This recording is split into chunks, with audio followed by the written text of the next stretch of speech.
An entire family went missing after a camping trip, but 3 months later, a wildlife camera captures something unbelievable. Before we continue, don't forget to subscribe to the channel, like the video, and comment where in the world you're watching from. Let's go. The grainy image on the computer screen haunted Michael Miller for what felt like the 100th time that night. His bloodshot eyes stared at the unmistakable figures moving through the darkened clearing. His brother Jack, sister-in-law Emily, and their children Ethan and Lily. Their faces were barely visible in the low-quality wildlife camera footage, but Michael would recognize his brother's gait anywhere. The family was clearly terrified, looking over their shoulders as they hurried through the frame. Outside his apartment window, rain pelted against the glass, matching Michael's dark mood. The local news had announced that very morning that Sheriff Davis was officially closing the search for the Miller family after 3 fruitless months. Presumed deceased, they'd called it. A flash flood, a tragic accident in the unforgiving wilderness of Pine Ridge. But this footage told a different story. The timestamp showed it was captured 3 weeks after the family's supposed death. Michael rubbed his eyes and leaned back in his chair, surrounded by maps of the Oregon wilderness pinned to his walls. Red markers indicated search areas, possible campsites, ranger stations, a spider's web of possibilities that had led nowhere until now. The authorities had given up, but the camera didn't lie. His family was out there. His phone buzzed with a text from his boss. "Taking more time off?" It was the 3rd such message this week. Michael ignored it and returned to the footage, freezing on a frame where Jack's face was partially visible, gaunt and unshaven, but undeniably alive. Michael's mind drifted to their last video call before the camping trip. Jack had been so animated, showing off their new tent while Emily packed supplies in the background. Ethan, 10 years old and obsessed with wildlife photography, had proudly displayed his new camera. 6-year-old Lily had pressed her face close to the screen, her gap-toothed smile taking up most of the frame as she promised to bring back a pine cone for Uncle Mike. The memory stood in stark contrast to the frightened figures in the wildlife footage. What had happened to them out there? Michael printed several screenshots, adding them to the growing collection on his dining table. He meticulously wrote the timestamp and GPS coordinates on each image before adding them to his case file. The sheriff's office had dismissed his earlier concerns, but they couldn't ignore hard evidence. Dawn was breaking as Michael gathered his materials and drove to the Pine Ridge Sheriff's Department. The small building sat between the town's only diner and the visitor center, its facade weathered by decades of harsh mountain seasons. Inside, the department was quiet, except for the clicking of a dispatcher's keyboard. Deputy Wilson looked up with a mixture of pity and annoyance when Michael approached. "Mr. Miller," Wilson sighed. "Sheriff Davis is busy with—" "It's important," Michael interrupted, clutching his folder of evidence. "I've got proof they're alive." Wilson's expression softened slightly. "I'll see if he's available." Sheriff Davis emerged from his office moments later, coffee mug in hand, looking exactly as Michael remembered from countless search briefings. Broad-shouldered, gray-haired, with the weathered face of someone who'd spent decades in the elements. "Mike," Davis said quietly. "Thought we talked about this yesterday." "That was before I found this," Michael replied, following the sheriff into his office and spreading the printed images across the desk. Wildlife camera footage, 3 weeks after they disappeared. Davis studied the images, his expression unreadable. He picked up one screenshot, bringing it closer to his face, before setting it down with a sigh. "Mike, I know how badly you want to find them, but these could be anyone. The quality is terrible." "That's Jack," Michael insisted, pointing to the tallest figure. "And Emily. Those are the clothes they were wearing when they went missing. And look." He pointed to the smallest figure. "Lily's wearing her red backpack, the one with the unicorn patch." Davis leaned back in his chair. "I've had 3 different analysts review your previous submissions. They all concluded the same thing.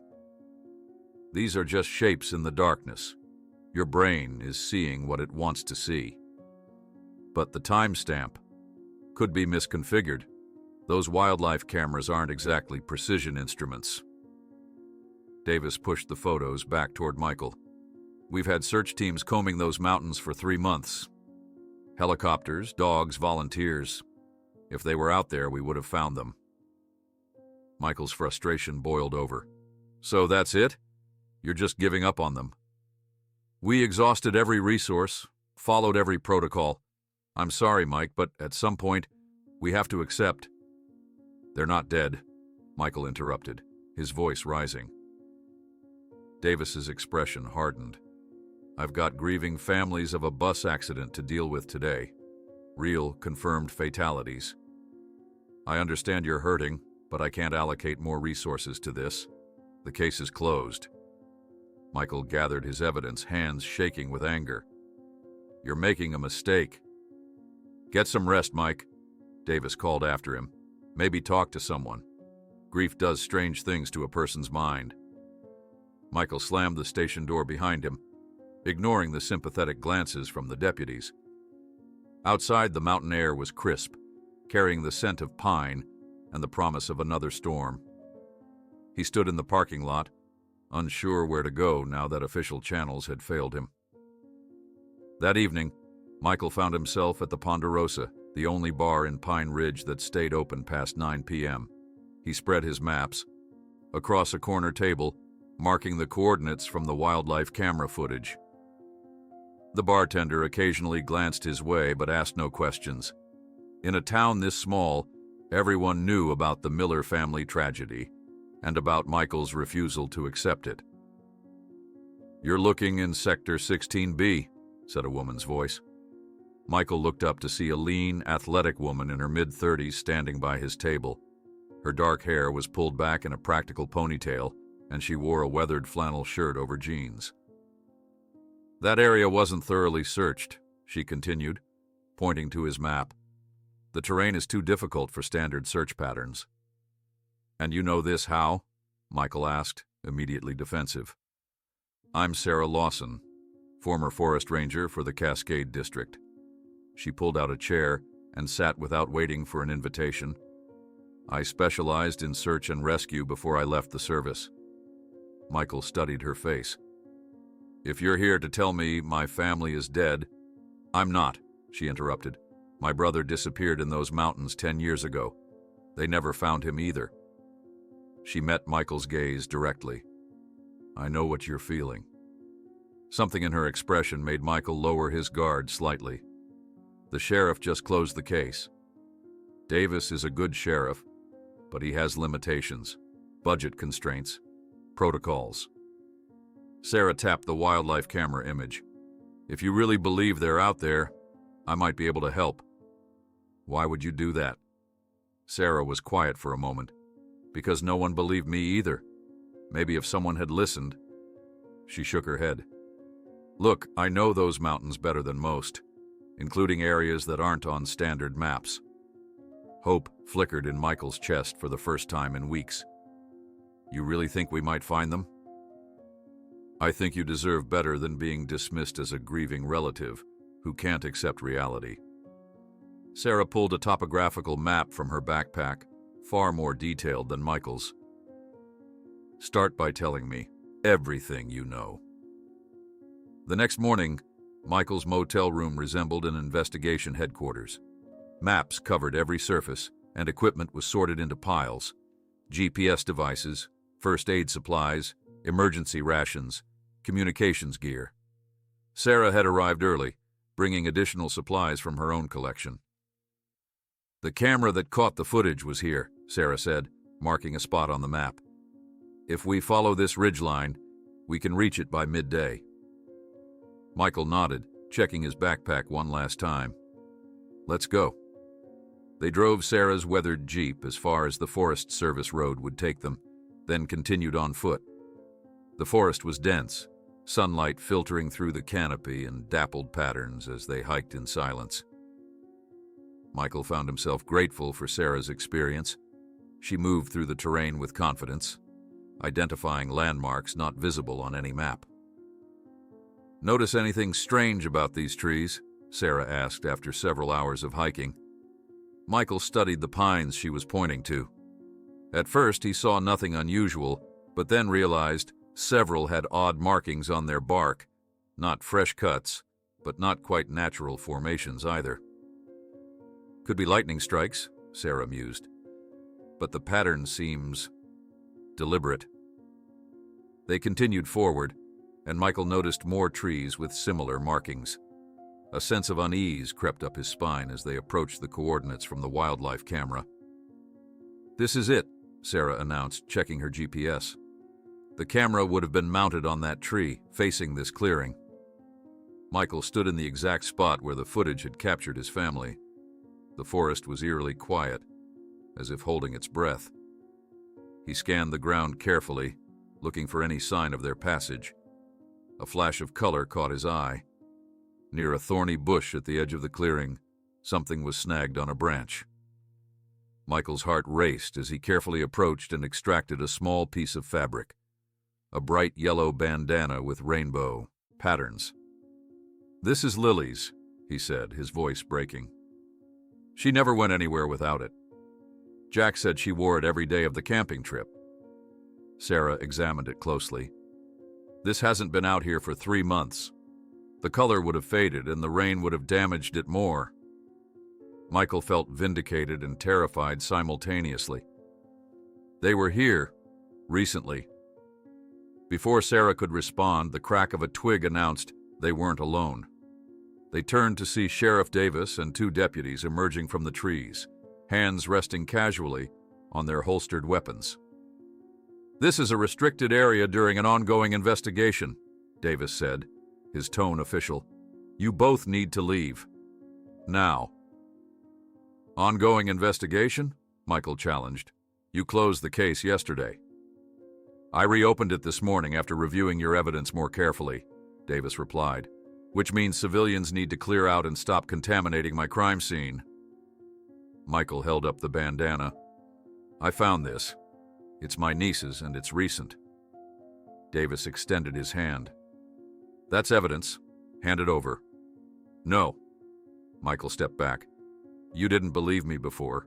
You'll just bury this too." "That's not your call to make," Davis said, gesturing to his deputies. "Hand over the evidence, or I'll arrest you for obstruction."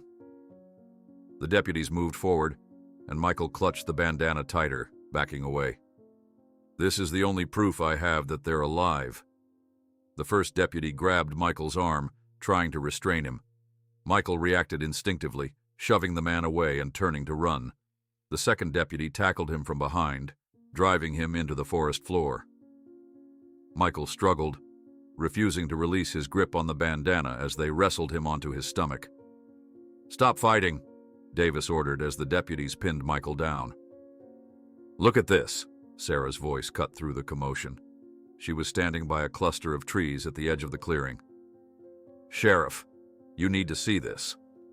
Reluctantly, Davis approached Sarah while his deputies maintained their hold on Michael. The sheriff's expression changed as he examined what Sarah was pointing to. "What are those?" she asked. Davis ran his fingers over strange symbols carved into the tree trunks. They formed a perfect circle around the clearing, each identical to the next. "I've never seen markings like these," Davis admitted quietly. Michael, still pinned to the ground, turned his head to look at the nearest tree. Partially covered by fallen leaves was a child's drawing, half buried in the soil. In crude crayon strokes, it depicted human figures running from elongated shadows that stretched between the trees. Michael immediately recognized the distinctive style, the way Lily always drew people with overly large hands. It could only have been made by his niece.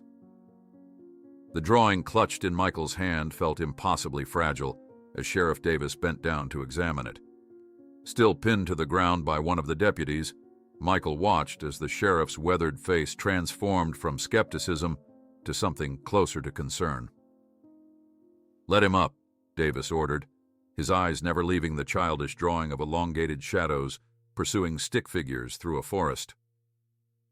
The deputies reluctantly released their grip, and Michael scrambled to his feet, brushing dirt from his clothes while maintaining a protective hold on both the drawing and Lily's bandana. "This is Lily's artwork," Michael insisted, his voice steadier now. "She draws hands like that, always too big for the bodies. And look at the date in the corner." Davis squinted at the faint pencil marks. The date was written just 2 weeks ago, nearly 3 months after the family's supposed death. "It doesn't make sense," the sheriff admitted, examining the strange symbols carved into the trees surrounding them. "These markings aren't from any local tribes I know."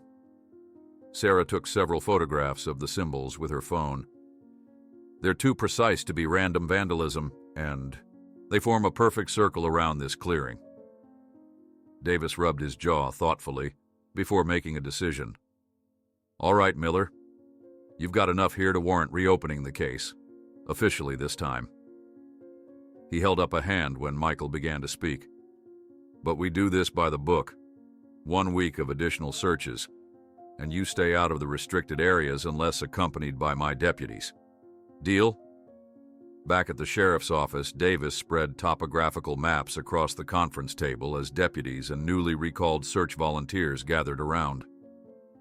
Michael stood beside Sarah, watching as Davis marked areas for systematic exploration. "We'll focus on the 5-mile radius around where the drawing and bandana were found," Davis explained. "Phillips, coordinate with Forest Service. Hanson, I want the dog teams back out there at first light. Miller," Davis fixed Michael with a stern look, "I need a detailed statement about that wildlife camera footage.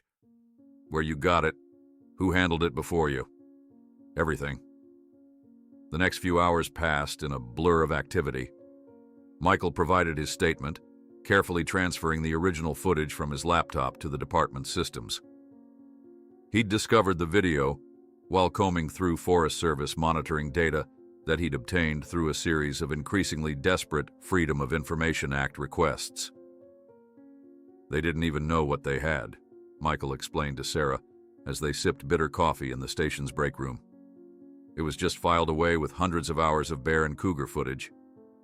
"The location is significant," Sarah replied, pulling up her detailed maps on her tablet. "That clearing sits almost exactly at the convergence of 3 different watersheds. The topography creates a kind of natural bowl there." By evening, the first search teams were already deploying, equipped with better coordinates and fresh determination. Davis insisted that Michael and Sarah return to town for rest before joining tomorrow's efforts. "You're no good to them exhausted," the sheriff said firmly. "We've got teams out all night. If anything breaks, you'll be my first call." The Pine Ridge Motel was a relic of the 1970s, with wood-paneled walls and floral bedspreads that had faded 2 decades ago. Michael unlocked his room door, the events of the day weighing heavily on his shoulders. The discovery of Lily's bandana and drawing had confirmed what he'd believed all along, but it also deepened the mystery. If they were alive, why hadn't they tried to reach civilization? What were they running from in that footage? Michael showered quickly, washing away the forest dirt while his mind raced through possibilities. He changed into fresh clothes and spread his personal copies of the maps across the bed, searching for patterns he might have missed.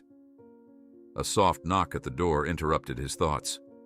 Sarah stood in the hallway, her hair still damp from her own shower. "Thought you might want to look at something," she said, holding up her phone. "I sent those symbol photos to a friend who teaches anthropology at Pacific Northwest University." Michael let her in, and they huddled over the phone screen, reading the professor's puzzled response. "These are not consistent with known indigenous markings from the region," Sarah read aloud. "The precision and uniformity suggest recent creation, but the symbolism feels older." She scrolled down. "He says they remind him of something but can't place it. He's checking his archives." "At least the sheriff is taking this seriously now," Michael said, returning to his maps. Sarah nodded. "Davis is a good cop even if he's stubborn. Once he commits to something, he follows through. You seem to know him well, Michael observed. Small town, she shrugged. Plus, when my brother disappeared, Davis was just a deputy. He was the only one who kept searching after everyone else gave up. Her voice softened. Never did find Cameron, though. They spent another hour, reviewing search grids before Sarah left for her own room, promising to meet for breakfast before rejoining the search efforts. Michael tried to sleep, but managed only a restless doze, his dreams filled with distorted shadows reaching through trees. A strange sensation woke him just after 3 a.m., the feeling of being watched. Michael sat up and squinted into the darkness of his motel room. Nothing seemed amiss, yet the unease persisted. He switched on the bedside lamp and froze. His door was slightly ajar, the security chain hanging loose.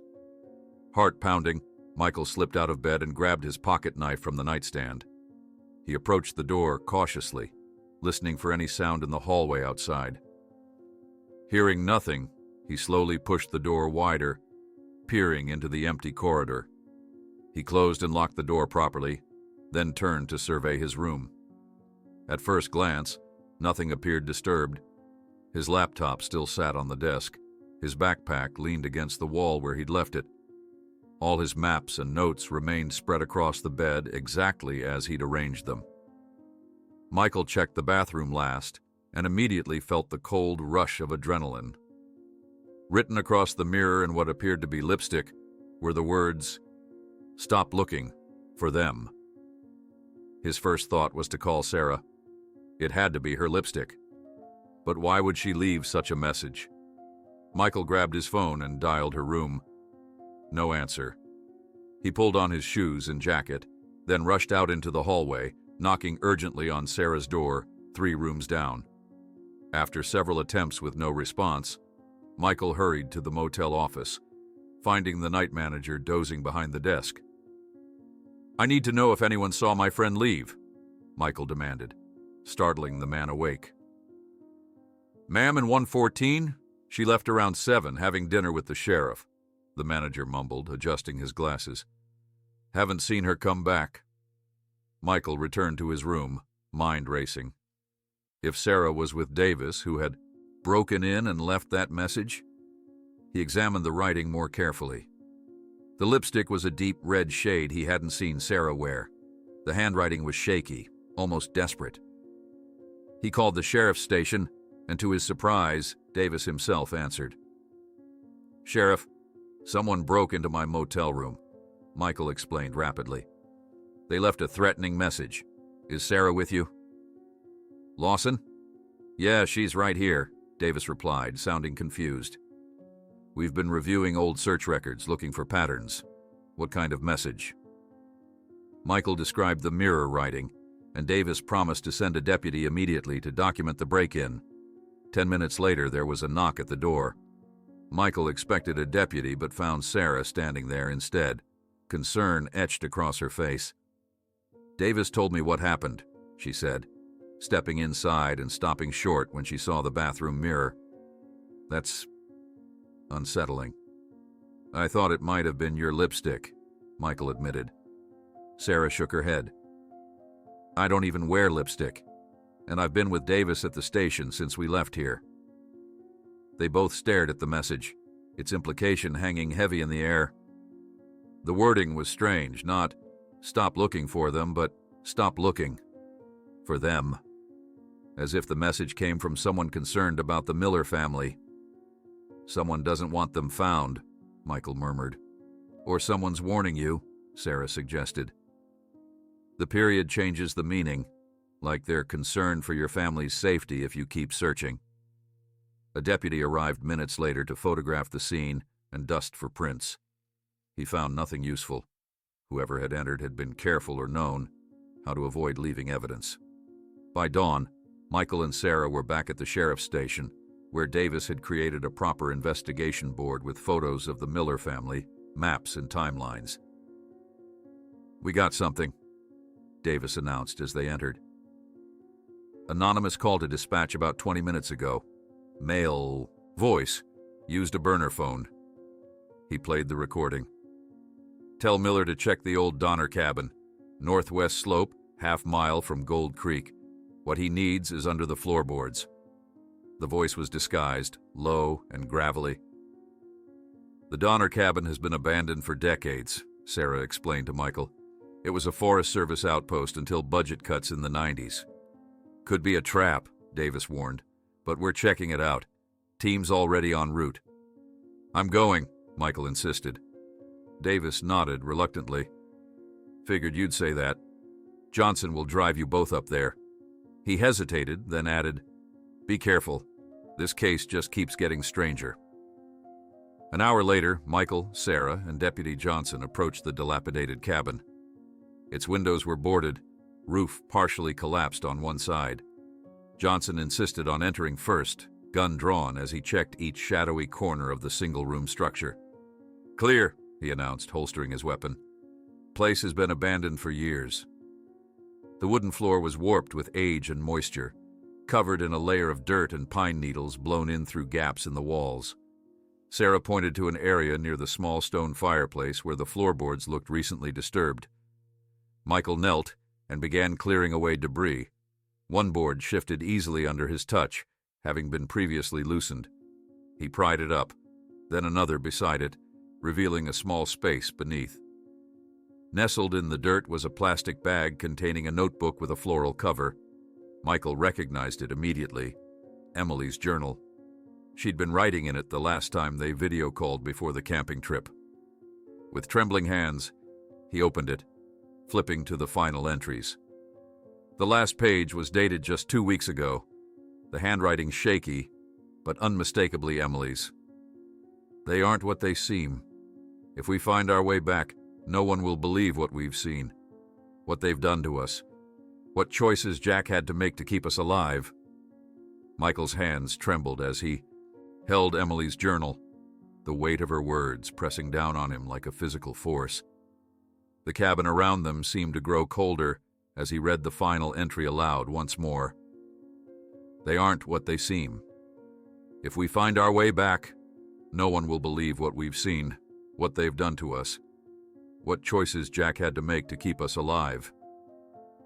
Sarah and Deputy Johnson leaned closer, their faces illuminated by the beam of Johnson's flashlight in the dim cabin. "What choices?" Sarah whispered. "What could Jack possibly have been forced to choose?" Michael flipped back through the pages, scanning earlier entries. Here, 5 days into their camping trip. Emily writes that they started seeing strange lights at night. He read from the journal. Day 5.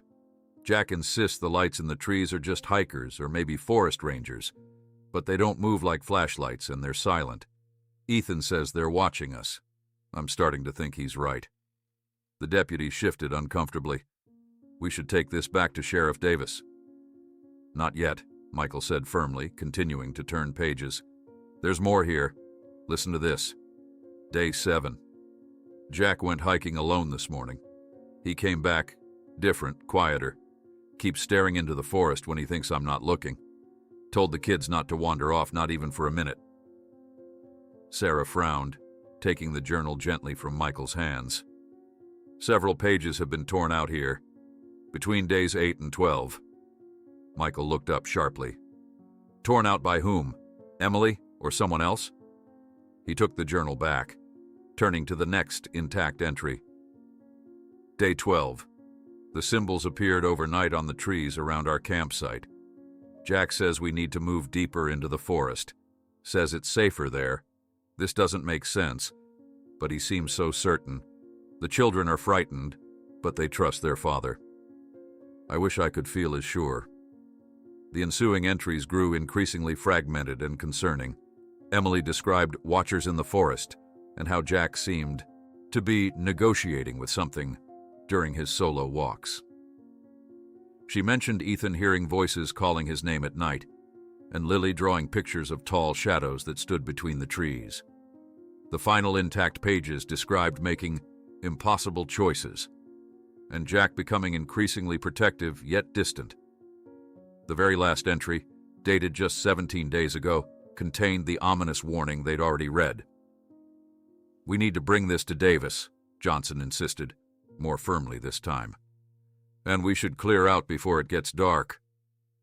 The light filtering through the cabin's broken windows had indeed dimmed considerably. Michael reluctantly closed the journal and secured it in his backpack. Outside, the forest had grown eerily quiet. No bird song, no rustling of small animals in the underbrush.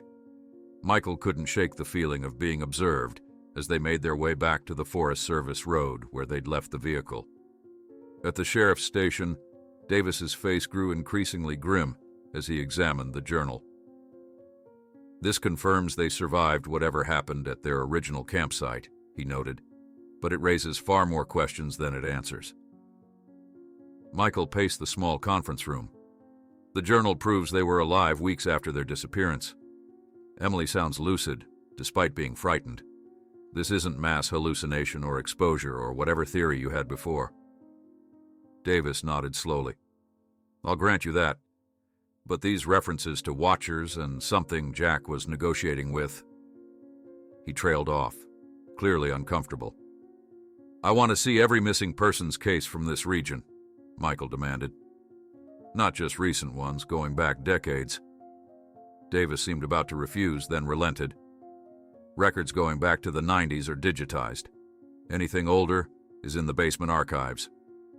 While Davis organized search teams to comb the area around the Donner cabin, Michael and Sarah immersed themselves in historical case files. The sheriff's office basement was crammed, with metal shelving holding boxes of yellowed papers and aging photographs. "Look at this," Sarah called after an hour of searching. She spread several case files across the dusty table. "Disappearances in 1958, 1978, and 1993. All hikers or campers, all in the same general region as the Miller family." Michael examined the photos. "Any of them ever found?" "One from each case," Sarah said, pointing to follow-up reports. "Weeks or months later, disoriented, with memory gaps, unable to account for where they'd been or what happened to their companions." Michael froze, staring at a photograph from 1978. "This looks familiar." The image showed a young man, perhaps 20 years old, being treated by paramedics after his rescue. Despite the poor quality of the decades-old photograph, something about his features struck Michael as recently familiar. Sarah was already looking through more recent files. "There's a pattern here. Each disappearance coincided with unusual weather patterns, specifically extended periods without rain followed by sudden, intense storms. Like the conditions before the Millers disappeared," Michael realized. Their research was interrupted when Davis appeared at the basement door. "We found something. You both need to see this." The sheriff led them back to the conference room where he had set up the investigation board. New photographs had been added, aerial shots taken by the search team's drone. "We were looking for any signs of recent human activity near the Donner cabin," Davis explained. "Instead, we found this." The photograph showed a perfect circle of trees on a hillside about a mile from the cabin.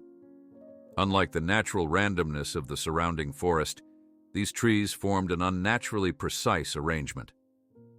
"That can't be natural," Sarah murmured. "It's not," Davis confirmed. "Forest Service says it's definitely not their work. And there's more." He pointed to close-up images of the trees. "Each one has those same symbols carved into the bark." Michael studied the photographs intently. "We need to go there. Now." Davis shook his head. "It's already dusk. Too dangerous to navigate that terrain at night. First light tomorrow." "Every day that passes," Michael began to argue. "Is another day your family has survived out there?" Davis cut him off. "But you won't help them by breaking your neck in a ravine. We go at dawn." Reluctantly accepting the sheriff's logic, Michael returned to his motel room to prepare for tomorrow's expedition. Sarah joined him, bringing takeout food that neither of them had much appetite for. "There's something about that photograph from 1978, Michael said, unable to shake the nagging feeling. "I know I've seen that face recently. Sarah spread their maps across the table, marking the location of the tree circle. It's almost exactly at the center of all the disappearances, including your family's last known location. A knock at the door interrupted them. Davis stood in the hallway, looking troubled. "Local hunter just reported something you should hear," he said without preamble. "Claims he saw your brother's family about a month ago near Blackwater Ridge. Never reported it because..." Davis hesitated. "Because what?" Michael demanded. "Because he said they weren't lost.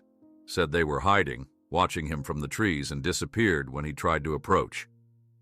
The next morning, Michael insisted on interviewing the hunter himself. Davis arranged the meeting at a local diner, away from the official environment of the sheriff's station. The hunter, who introduced himself only as Reeves, was a weathered man in his 50s, with the calloused hands and distant gaze of someone who spent more time with wilderness than people. "Saw them near my hunting blind," Reeves explained, nervously turning his coffee cup. "Thought it was strange to see a whole family that deep in the backcountry. No camping gear, clothes all dirty. The man, your brother, I guess, was keeping the others behind him, protective-like." "Why didn't you report this?" Michael asked, struggling to keep his tone even. Reeves avoided eye contact. "Who'd believe me? Everyone knew that family was presumed dead. Besides," he lowered his voice, "they weren't acting right, moving too quiet. And the way they vanished when I called out to them. Not running away, just gone between one blink and the next." Michael and Sarah exchanged glances. Davis leaned forward. "Mr. Reeves, had you ever seen those people before? Any chance you're mistaken about their identity?" "Never seen them before that day," Reeves confirmed. "But it was them, same folks from the missing posters all over town." As the interview concluded, Michael felt increasingly certain that Reeves was holding something back. When Davis stepped away to take a phone call, Michael followed the hunter outside. "There's more you're not telling us," Michael confronted him directly. "What really happened out there?" Reeves glanced nervously over his shoulder. "Listen, I've spent 30 years in those mountains. There are things there that can't be explained. Things that control the minds of those who stay too long in certain places." "What things?" Michael pressed. Instead of answering, Reeves turned to leave. Michael grabbed his arm, and the hunter reacted with unexpected violence, shoving Michael against the wall of the diner. "Let me go!" Reeves hissed, his eyes wide with genuine fear. "They're watching. They always watch once you've seen them." Michael struggled with the surprisingly strong older man. "Tell me what happened to my family." "They control the minds of those who stay too long in the forest," Reeves shouted frantically. "Your brother made a deal with them. He had no choice." With a sudden burst of strength, Reeves broke free and bolted, disappearing around the corner before Michael could recover. Sarah hurried outside, followed by Davis. "What happened?" Michael explained Reeves's outburst, watching Davis's face carefully for his reaction. "Man's probably been alone in the woods too long," Davis said dismissively. But Michael noticed a flicker of something. Recognition? Concern? In the sheriff's eyes. Back at the station, Sarah compiled the information they had gathered, while Michael researched the symbols found on the trees. He sent photos to several university anthropologists and linguistics experts. Late that afternoon, one of them responded with startling information. The symbols matched markings documented in connection with several unexplained disappearances in the region over the past 50 years. The academic had attached historical photographs for comparison. Michael sorted through the images, then suddenly froze. Among the photographs was an archival image from 1978, showing one of the victims shortly after being rescued. "Sarah," he called, his voice barely above a whisper. "Look at this." She came to stand behind him, then inhaled sharply. The photograph showed a young man being treated by paramedics, the same man they'd seen in the earlier file. But now Michael realized why he'd seemed familiar. It was Reeves, the hunter they'd just interviewed. The man in the photograph from 1978 was identical to the man they'd spoken to today, without having aged a single day in 45 years. Michael stared at the aged photograph, his mind refusing to accept what his eyes were seeing. The man in the 1978 image was undeniably Reeves. Same distinctive jaw, same deep-set eyes, even the same small scar above his right eyebrow. Yet the hunter they'd just interviewed appeared no older than the young man in this 45-year-old picture. "This is impossible," Sarah whispered, leaning closer to examine the photograph. "People don't just stop aging." Davis entered the room, his face grave. "Got a call from the evidence team at the Miller family's abandoned car.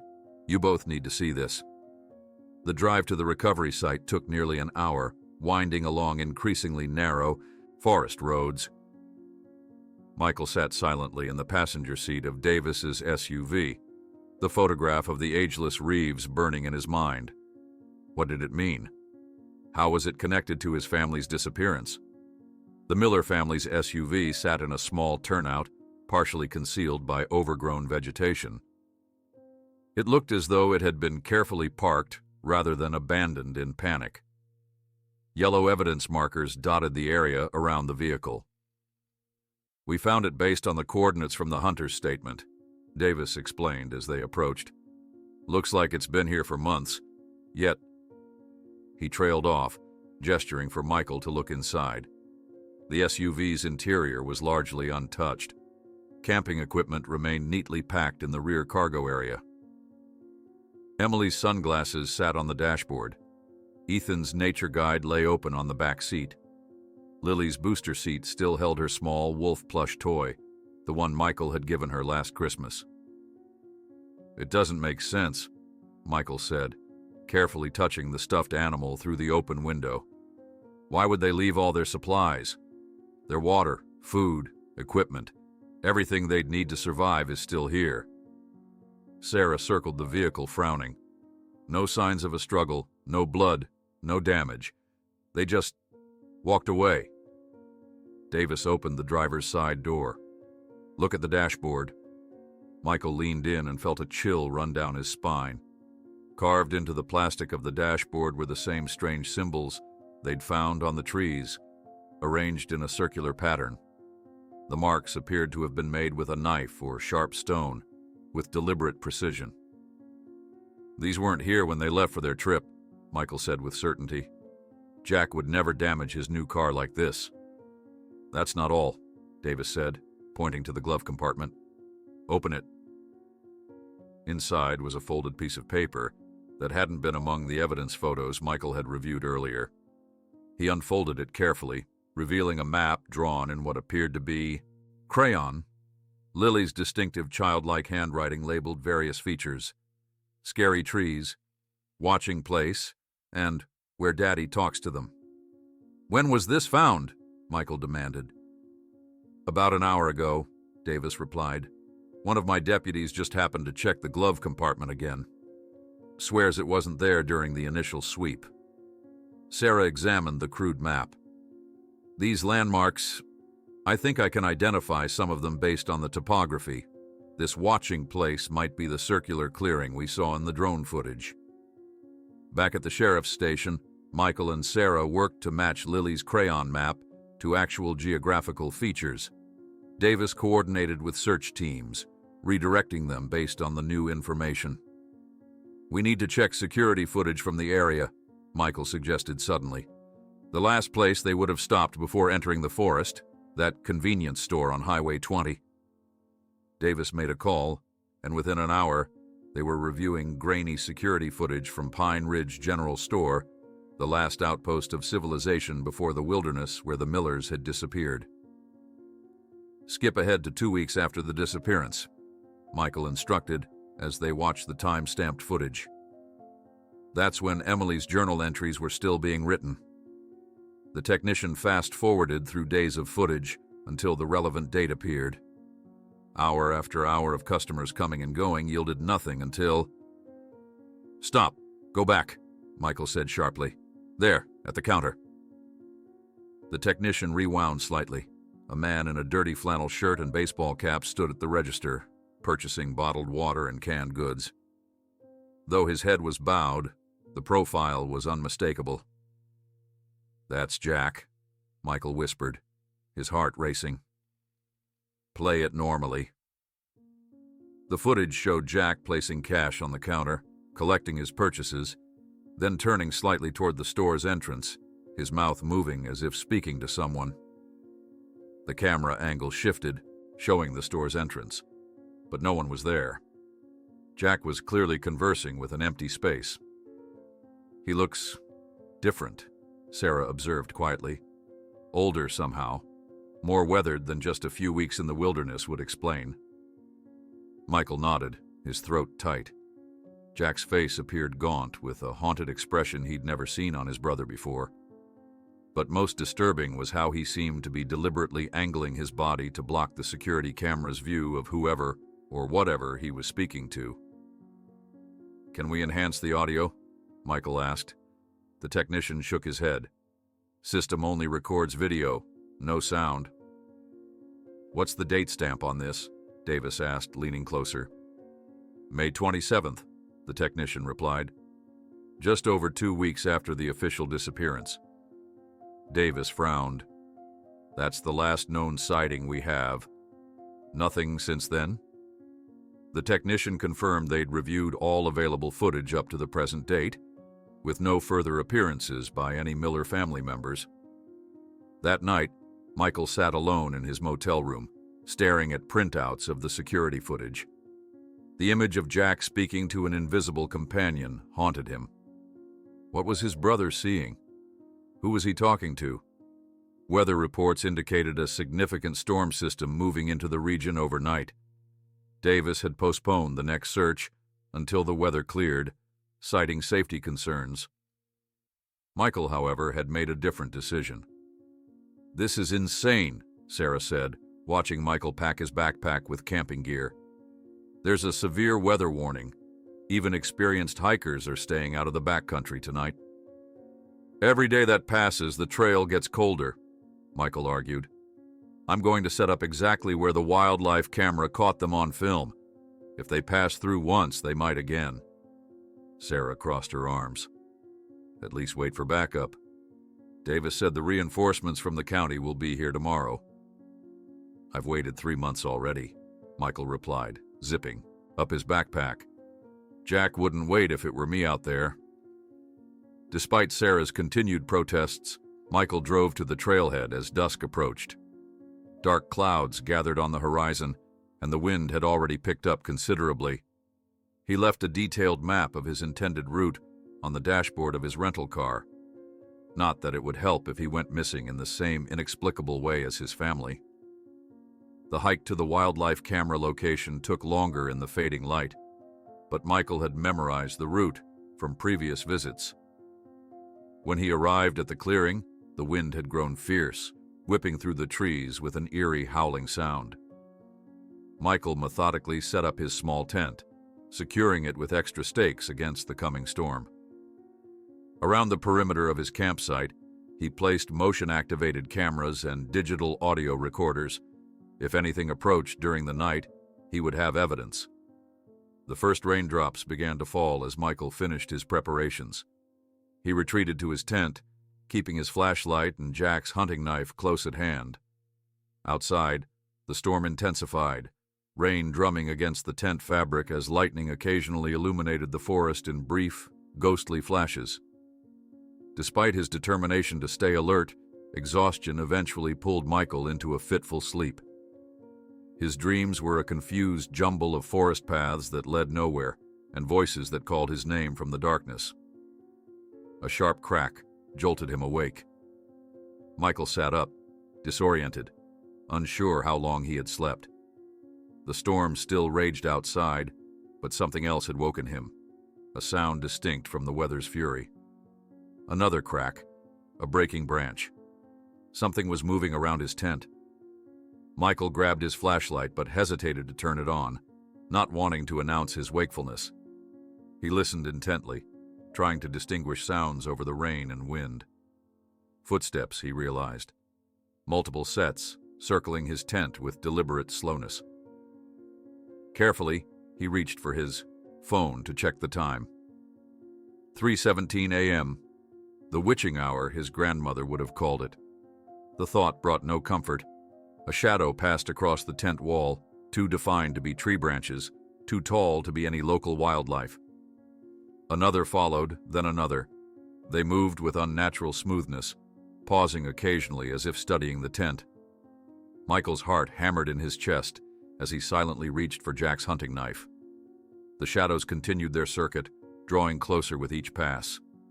Then abruptly they stopped. Silence fell, more terrifying than the movement had been. Even the storm seemed to pause, the rain temporarily lessening to a soft patter. Michael held his breath, straining to hear any indication of what waited outside. A voice broke the silence. A child's voice. Uncle Mike. Lily's voice. Michael nearly called out, but stopped himself. This couldn't be real. Lily couldn't be outside his tent in the middle of a storm at 3 a.m. "Uncle Mike, we see you," came the voice again, perfect in its imitation of his niece's sing-song tone, yet somehow hollow. Another voice joined in, Ethan this time. "Why are you hiding? Don't you want to find us?" The voices were coming from different directions now, circling just as the shadows had done. Michael gripped the knife tighter, unsure what to do. Were these recordings? Some cruel trick? A new voice spoke, closer to the tent flap. Jack's voice, but strained and raspy. "Mike, go home. Not safe." Something slashed at the tent fabric, ripping a jagged opening. Michael scrambled backward as a figure lunged partially through the tear, a human shape moving with inhuman speed. Michael swung the knife defensively, connecting with something solid.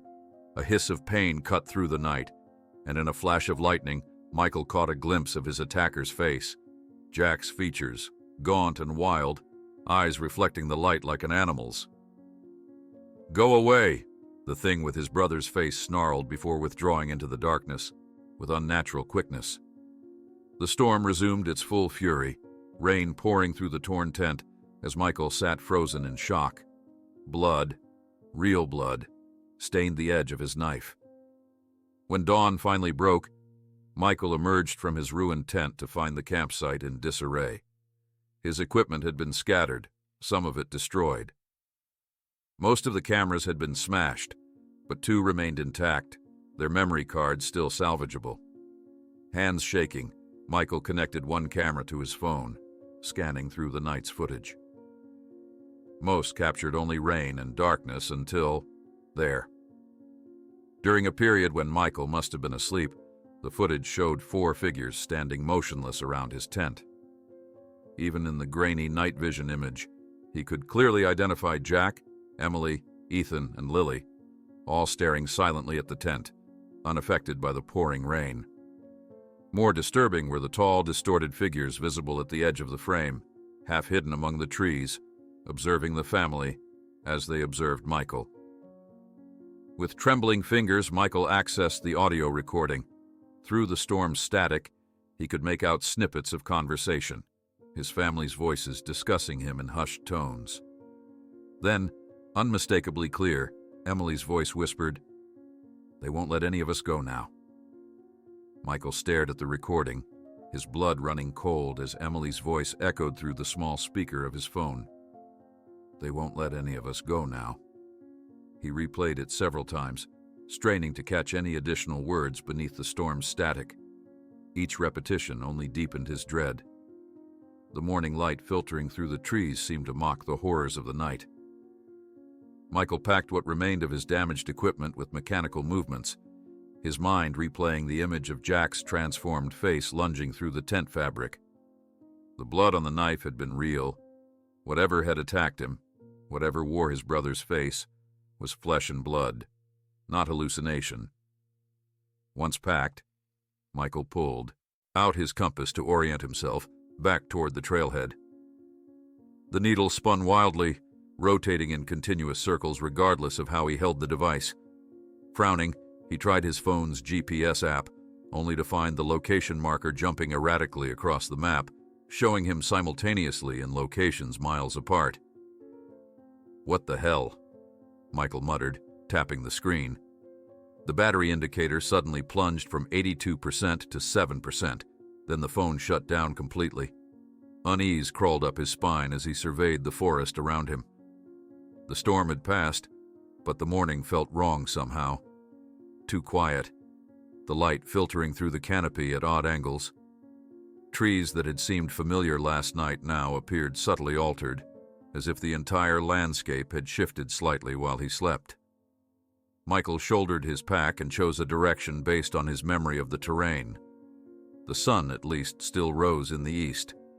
If he could maintain a consistent heading westward, he should eventually intersect one of the main trails leading back to civilization. After an hour of hiking, Michael paused to check his bearings against a distinctive rock formation he recognized.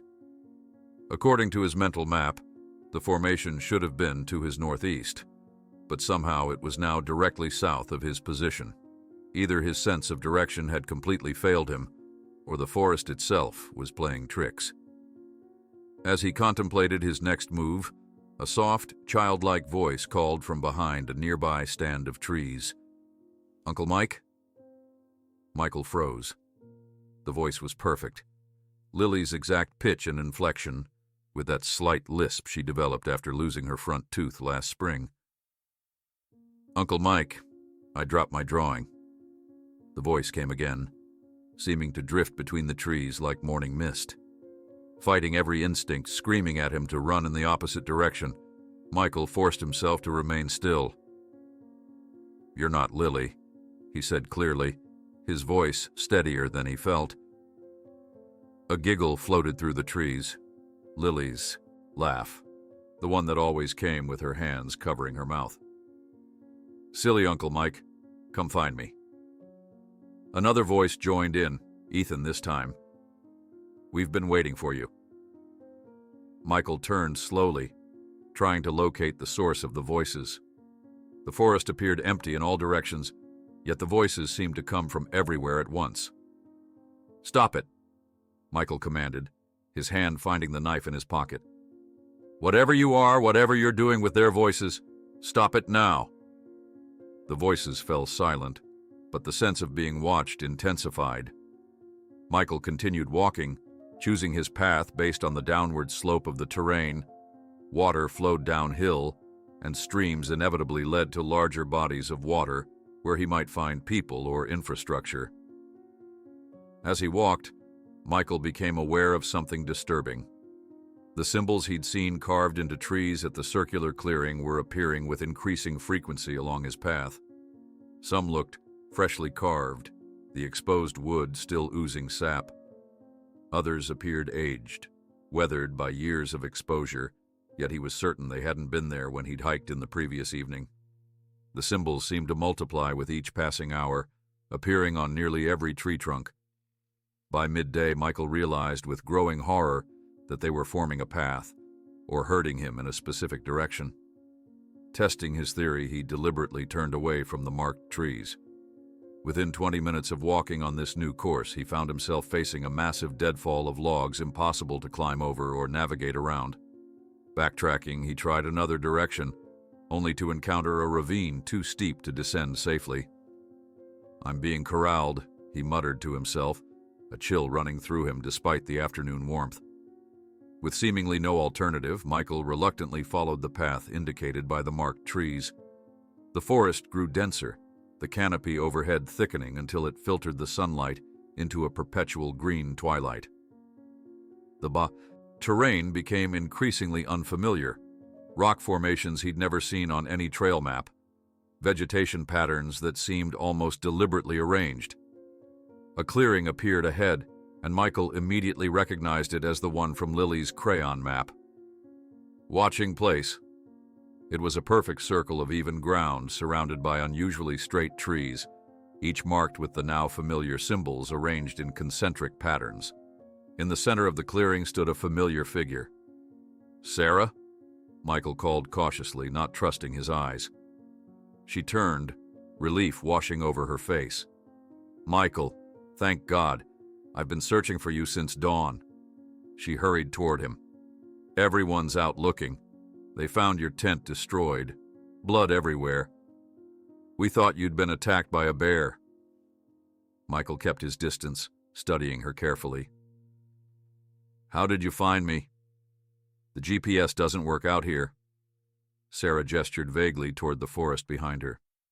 "I know these mountains. Found your trail about an hour ago. Broken branches, footprints, basic tracking." "My compass doesn't work here," Michael said, watching her reaction. "Spins in circles. Phone GPS jumps all over the map. How's yours working?" Sarah patted her jacket pocket. "Fine. Signal's weak, but functional. Come on, I know a shortcut that will get us back to the ranger station before dark." She turned and indicated a narrow path leading away from the clearing, in the opposite direction from where Michael believed the ranger station should be. "That's not the way out," Michael said firmly. "That leads deeper into the restricted area." Sarah's smile didn't waver, but something flickered in her eyes, something cold and calculating that didn't belong on her face. "Trust me, it's a ranger trail, not on public maps." "How did you know I was attacked last night?" Michael asked suddenly. "I said my tent was destroyed, not that I was attacked." Sarah's smile stretched a fraction too wide. "The deputies found blood. We assumed animal attack." "What else would it be?" "I didn't tell anyone exactly where I was camping," Michael continued, taking a step backward.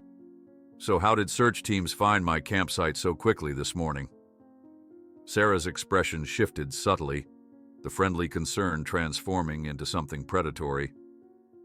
"You're being paranoid, Michael. The stress is affecting your thinking." She extended her hand. "Come with me. I'll help you find your family." Michael took another step back. "You're not Sarah." The thing wearing Sarah's face tilted its head, the movement slightly too fluid to be natural. For a moment, its features seemed to shimmer, like heat rising from asphalt. "You're smart," it said, its voice modulating between Sarah's familiar tone and something deeper, hollow. "Your brother said you would be. He warned us." Michael's hand closed around the knife in his pocket. "What have you done with my family? With Sarah?" The creature's smile widened, stretching beyond what a human face should allow. "Nothing they didn't agree to. Nothing they didn't choose." It stepped closer, moving with unnatural grace. "Your real friend is still searching the North Quadrant with the others, but you won't be seeing her again." Michael drew the knife, holding it before him defensively. "Stay back." "You don't understand what's happening," the creature said, its appearance flickering more noticeably now, Sarah's features occasionally revealing glimpses of something else beneath, something angular and wrong. "You can't fight this. Your brother tried." "What are you?" Michael demanded, his voice steadier than he expected. The false Sarah observed him with cold curiosity. "We are the balance, the watchers, the ones between. And my family made their choices." The creature's head tilted at an impossible angle. "As you will make yours." Michael lunged forward suddenly, slashing with the knife. The blade passed through the creature as if through smoke, its form dissipating momentarily before reconstituting a few feet away. "You're not real," Michael gasped. "You're some kind of projection." "Then I cannot harm you," it replied with Sarah's voice, now overlaid with multiple other tones speaking in unison. "Yet you still fear me. Interesting." The creature circled Michael slowly, its movements becoming increasingly inhuman. "You cannot leave this place without permission. The forest keeps what it takes." "My brother and his family got out," Michael countered. "They were seen in town on security cameras." The thing laughed, a discordant sound like breaking glass. "Are you certain what you saw was them? All of them? In their entirety?" Michael backed away, trying to keep the creature in view while looking for an escape route. The trees around the clearing seemed to have grown closer together, forming an almost solid wall of trunks and branches. "You're not Sarah," Michael stated again, finding strength in the certainty. "You're not human. What are you?" The creature stopped its circling, regarding Michael with eyes that no longer appeared human at all, deep, reflective pools that seemed to contain points of light like distant stars. "Then you already see," it said, its voice shifting between Sarah's familiar tones and something ancient and alien. "They said you were smart, like your brother." The entity's star-filled eyes locked with Michael's, a terrible knowledge passing between them. Michael's grip tightened on his knife, despite its proven uselessness against this creature that wore Sarah's face like an ill-fitting mask. "What do you want from me?" Michael demanded, fighting to keep his voice steady. "What do you want from my family?" The false Sarah tilted her head at an unnatural angle, her smile stretching beyond human limits. "The same thing we want from all who cross into our domain: connection, emotion, choice." "That doesn't answer my question," Michael said, carefully edging toward what appeared to be a gap in the wall of trees surrounding the clearing. The creature moved, with unsettling speed, blocking his path without seeming to cross the intervening space. "Your brother understood, eventually. He made his choice to protect what he valued most." Michael lunged suddenly, not at the entity but toward a different opening in the trees. For a moment, he thought he might break through, but branches shifted and intertwined with impossible speed, closing the gap before he reached it. "The forest keeps what it claims," the creature repeated in its multi-layered voice. "You cannot leave without permission." Michael spun around, brandishing his knife in desperate defiance. "Then I'll find whoever gives that permission." The false Sarah's form began to shimmer and distort, its outline blurring like a television with poor reception. "You already have." Its voice deepened, resonating from everywhere at once. "Follow the sigils, find the guardian. But remember, once you see, you cannot unsee." With these cryptic words, the entity's form dissolved completely, scattering like mist in a sudden breeze. Michael stood alone in the clearing, the unnatural silence broken only by his ragged breathing. A rustling sound from the forest edge made him spin around, knife raised defensively. A figure emerged from between the trees. Sarah again, but her movements were normal, her expression one of genuine concern and exhaustion. "Michael?" she called, her voice carrying the natural echoes of the forest. "Thank God, we've been searching everywhere." Michael kept the knife pointed at her. "Stay where you are." Sarah froze, her eyes widening at his defensive posture. "Michael, it's me. What happened to you?" "Prove it," he demanded. "Tell me something only Sarah would know." Confusion crossed her face, then understanding. "The night we met at the Ponderosa, you ordered whiskey neat but barely touched it. You kept folding and unfolding a photograph of your niece's birthday party. And when I mentioned my brother Cameron's disappearance, you asked if I still bought him Christmas presents just in case." Michael studied her face, searching for any sign of deception. The details were correct, intimate moments no one else had witnessed. Slowly, he lowered the knife. "I just encountered something that looked exactly like you," he explained, the words sounding absurd even as he spoke them. "It wasn't human." Rather than dismissing his claim, Sarah's expression grew grave. "What did it say to you?" Her response caught Michael off guard. "You believe me?" "I've spent my entire adult life in these mountains," Sarah replied quietly. "My brother disappeared without a trace. I've heard stories from locals that I dismissed as superstition until—" She hesitated. "Until I started seeing things myself." Michael described his encounter, including the entity's cryptic messages about choice and permission. As he spoke, Sarah's face grew increasingly pale. "We need to move," she said when he finished. "It's not safe to stay in one place too long, especially clearings like this. They're gathering points." They hiked in silence for nearly an hour, Sarah navigating with surprising confidence despite the compass malfunction Michael had experienced. When he questioned her about it, she explained, "I'm following the streams and moss patterns. Old ranger tricks when technology fails." By mid-afternoon, they emerged from the densest part of the forest onto a rocky outcropping that offered a view of the valley below. In the distance, Michael could see the glint of vehicles at what must be a ranger station or trailhead. "We should be able to reach that before sundown," Sarah said, pointing. "Sheriff Davis has set up a command post there." Michael stared at the distant signs of civilization, feeling a surreal disconnection. Just hours ago, he'd been confronted by something that defied rational explanation, something that knew his family intimately. "I can't leave yet," he said firmly. Not without understanding what happened to Jack and the others, Sarah studied him for a long moment before nodding. "I figured you'd say that, but we need to report in first. Davis thinks you're dead or injured. There was blood all over your campsite." "And then what?" Michael pressed. "Davis will never believe what I saw. He'll say it was dehydration, exhaustion, trauma." "Maybe," Sarah conceded.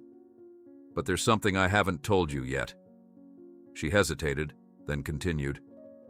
"Davis knows more than he's letting on. I saw his reaction when we found those symbols. That wasn't confusion. It was recognition." As they made their way down from the outcropping, Michael explained his theory about the symbols directing his movements through the forest. Sarah listened intently, occasionally nodding in confirmation. "They're like markers," she suggested, "or maybe anchors, tethering something to our reality." Their path took them past a small stream where they stopped to refill their water bottles. As Michael knelt by the water's edge, a reflection caught his attention. Not his own face, but Jack's, staring back at him from the rippling surface. When he jerked back in surprise, the reflection vanished, leaving only the natural mirror of the stream. "Did you see that?" he gasped.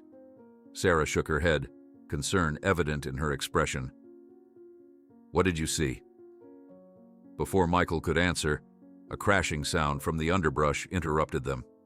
They both tensed, but instead of another supernatural apparition, an older man with a wild gray beard and tattered clothing emerged from between the trees.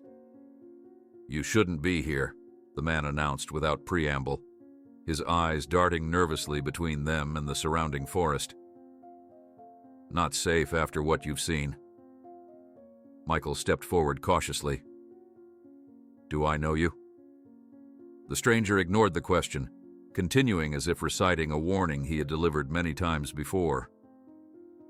"They're watching you now. Once they know your face, they never forget, never stop watching." Sarah approached slowly, hands visible to appear non-threatening. "Sir, we're trying to find some missing people, a family." "The new guardians," the man interrupted, nodding vigorously. "The father chose. Children always make the strongest anchors." Michael felt a chill run through him at the man's words. "You know about my brother? About Jack?" The old man's eyes suddenly focused with surprising clarity. "Brother? You're kin to the new guardian?" He shuffled closer, studying Michael's face with unsettling intensity. "Yes, I see it now. The resemblance. That's why they're so interested in you." "Who's interested?" Michael demanded. "What happened to my family?" Instead of answering directly, the old man glanced fearfully at the darkening sky. "No time now. They listen when darkness falls. Come." He gestured urgently for them to follow, already retreating back into the forest. "My shelter is protected. We can talk there." Sarah and Michael exchanged glances. Following a possibly deranged stranger deeper into the forest contradicted every survival instinct, yet he seemed to possess knowledge about Jack that they desperately needed. "I think we should go with him," Michael said finally. "He knows something." The old man's shelter turned out to be a cave set into a hillside, its entrance partially concealed by a carefully arranged wall of branches and stones. Inside, the space was surprisingly large and organized, with makeshift furniture crafted from wood and stone, and walls covered in intricate drawings. As Michael's eyes adjusted to the dim light provided by a small fire, he gasped in recognition. The cave walls were covered in the same symbols they'd found carved into trees. But here they were accompanied by detailed illustrations, human figures arranged in circles, elongated entities surrounding them, scenes of what appeared to be transformation or exchange. "You've been documenting them," Sarah whispered, staring at the drawings in awe and horror. The old man nodded, stoking the small fire. 40 years I've watched them, studied them, tried to understand their patterns." Michael stepped closer to one particular drawing that showed a central figure standing between the elongated entities and a group of smaller human figures. This looks like what Emily described in her journal, Jack standing between these things and the family. "The guardian," the old man confirmed. "One who stands at the threshold, permits passage between realities. Powerful position, terrible cost." Michael turned to face him directly. "Who are you? How do you know all this?" The old man's weathered face cracked into a sad smile. "Name's Harlan. Used to be a forestry professor before I came to study the disappearances. Before I saw them myself." He gestured to the drawings. "Before I became trapped between knowing and not knowing." Sarah inspected the cave's entrance, which was covered in symbols similar to those in the forest. "These markings, they're all over your shelter. Are they protection?" Harlan nodded. "They can't cross certain patterns. Ancient knowledge, older than the oldest tribes that lived here." He turned to Michael, his expression grave. "Your brother found one of the thin places, where our world and theirs overlap. They've been using those convergence points to feed for centuries." "Feed on what?" Michael asked, dreading the answer. "Emotion, connection. Family bonds are strongest, especially parent and child." Harlan's eyes grew distant. "They offer choices that aren't really choices, sacrifices that bind the sacrificer." Michael recalled the entity's words about choices and Jack's understanding. "My brother made some kind of deal with them?" Harlan examined Michael's face carefully before answering. "Your brother found one of their gateways. They would have taken the children first, they always do, but he offered himself instead." The old man's voice lowered to a whisper. "He became a guardian of the threshold, anchoring his family partially to our reality, so they wouldn't be fully consumed." In the helicopter returning to civilization, Michael stared at his bandaged arm where Jack's, or the thing that looked like Jack, had slashed him during the night attack. The steady thrum of the rotors provided a comforting reminder of the normal world, yet his mind remained in that cave with Harlan's disturbing revelations. Beside him, Sarah was speaking quietly with Sheriff Davis, who had personally led the team that rescued them from the mountains. As Davis checked his watch, adjusting the band, Michael caught a glimpse of something that made his blood run cold, a familiar symbol tattooed on the sheriff's inner wrist, partially hidden by the timepiece. The same symbol Harlan had identified as the mark of those who know the thin places. Michael realized with sudden clarity that the search for truth about his family might be even more complicated than he had imagined. There were people who had known the secrets of the forest for generations. Michael stared at the symbol on Sheriff Davis's wrist, his mind racing with implications. The helicopter's descent toward the Pine Ridge Medical Center offered little time to process this revelation. The sheriff was connected to whatever lurked in those woods, perhaps had been all along. The rotor's deafening whine precluded any meaningful conversation, giving Michael precious minutes to compose his thoughts. Upon landing, medical staff rushed forward with stretchers, though both Michael and Sarah insisted they could walk.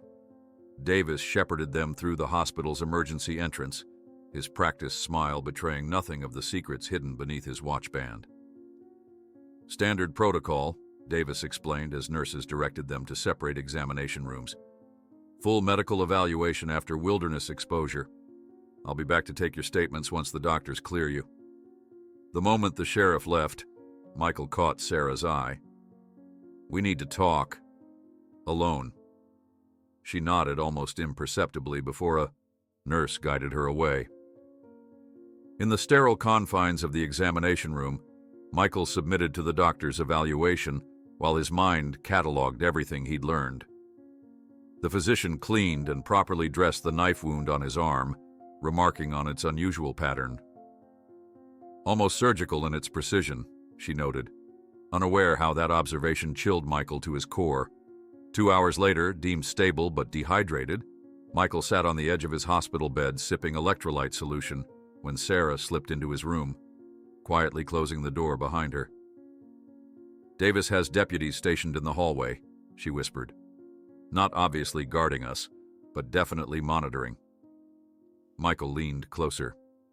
"Davis has a symbol tattooed on his wrist, one of the same markings from the trees. He's involved somehow." Sarah's eyes widened. "That explains why he always wore long sleeves during summer searches for my brother. I thought it was just a ranger habit." Harlan mentioned those who know the thin places. "I think Davis is one of them. People who know what's happening in the forest but keep it secret." Their hushed conversation halted as the door opened and Davis himself entered, now in fresh uniform rather than field gear. His sleeves were indeed fastidiously buttoned at the wrists. "Doctors say you're both remarkably well considering," Davis said, pulling up a chair. "Now I need your statements about what happened out there." Michael shared a carefully edited version of events, omitting the supernatural encounters and focusing instead on becoming disoriented during the storm. Sarah followed his lead, explaining how she'd tracked him based on ranger training. Davis nodded throughout, his expression professionally neutral. Only when Michael mentioned finding strange markings on trees did a subtle tension appear around the sheriff's eyes. "Those old carvings? Probably leftover survey markers from logging operations back in the 60s, Davis offered with practiced casualness. "Nothing mysterious about them." Michael decided to risk a direct approach. "What about the circular clearing where the trees form a perfect ring? That doesn't seem natural." Davis's face hardened momentarily before he recovered his composure. "Look, the forest has plenty of unusual formations. Nature sometimes creates perfect-looking patterns randomly." "And the symbols on your wrist?" Michael asked quietly. "Are those random too?" The room plunged into tense silence. Davis's hand instinctively moved to cover his watch before he caught himself. His expression shifted from surprise to calculation to resignation in the span of seconds. "I see we need to have a different conversation," Davis said finally, standing to close the blinds and lock the door. "What exactly did you see out there, Miller? The truth this time." Over the next hour, Michael and Sarah described everything: the entity impersonating Sarah, Jack's transformed appearance, Harlan's cave drawings, and the message from Emily. With each revelation, Davis's expression grew more troubled, though not surprised. "How long have you known?" Michael demanded when they finished. "How long have you known what happened to my family?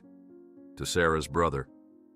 Davis sighed heavily, suddenly looking far older than his years. "I was born into this knowledge. My grandfather was sheriff when the first documented incidents occurred in the 1950s. He rolled up his sleeve, fully revealing the tattooed symbol.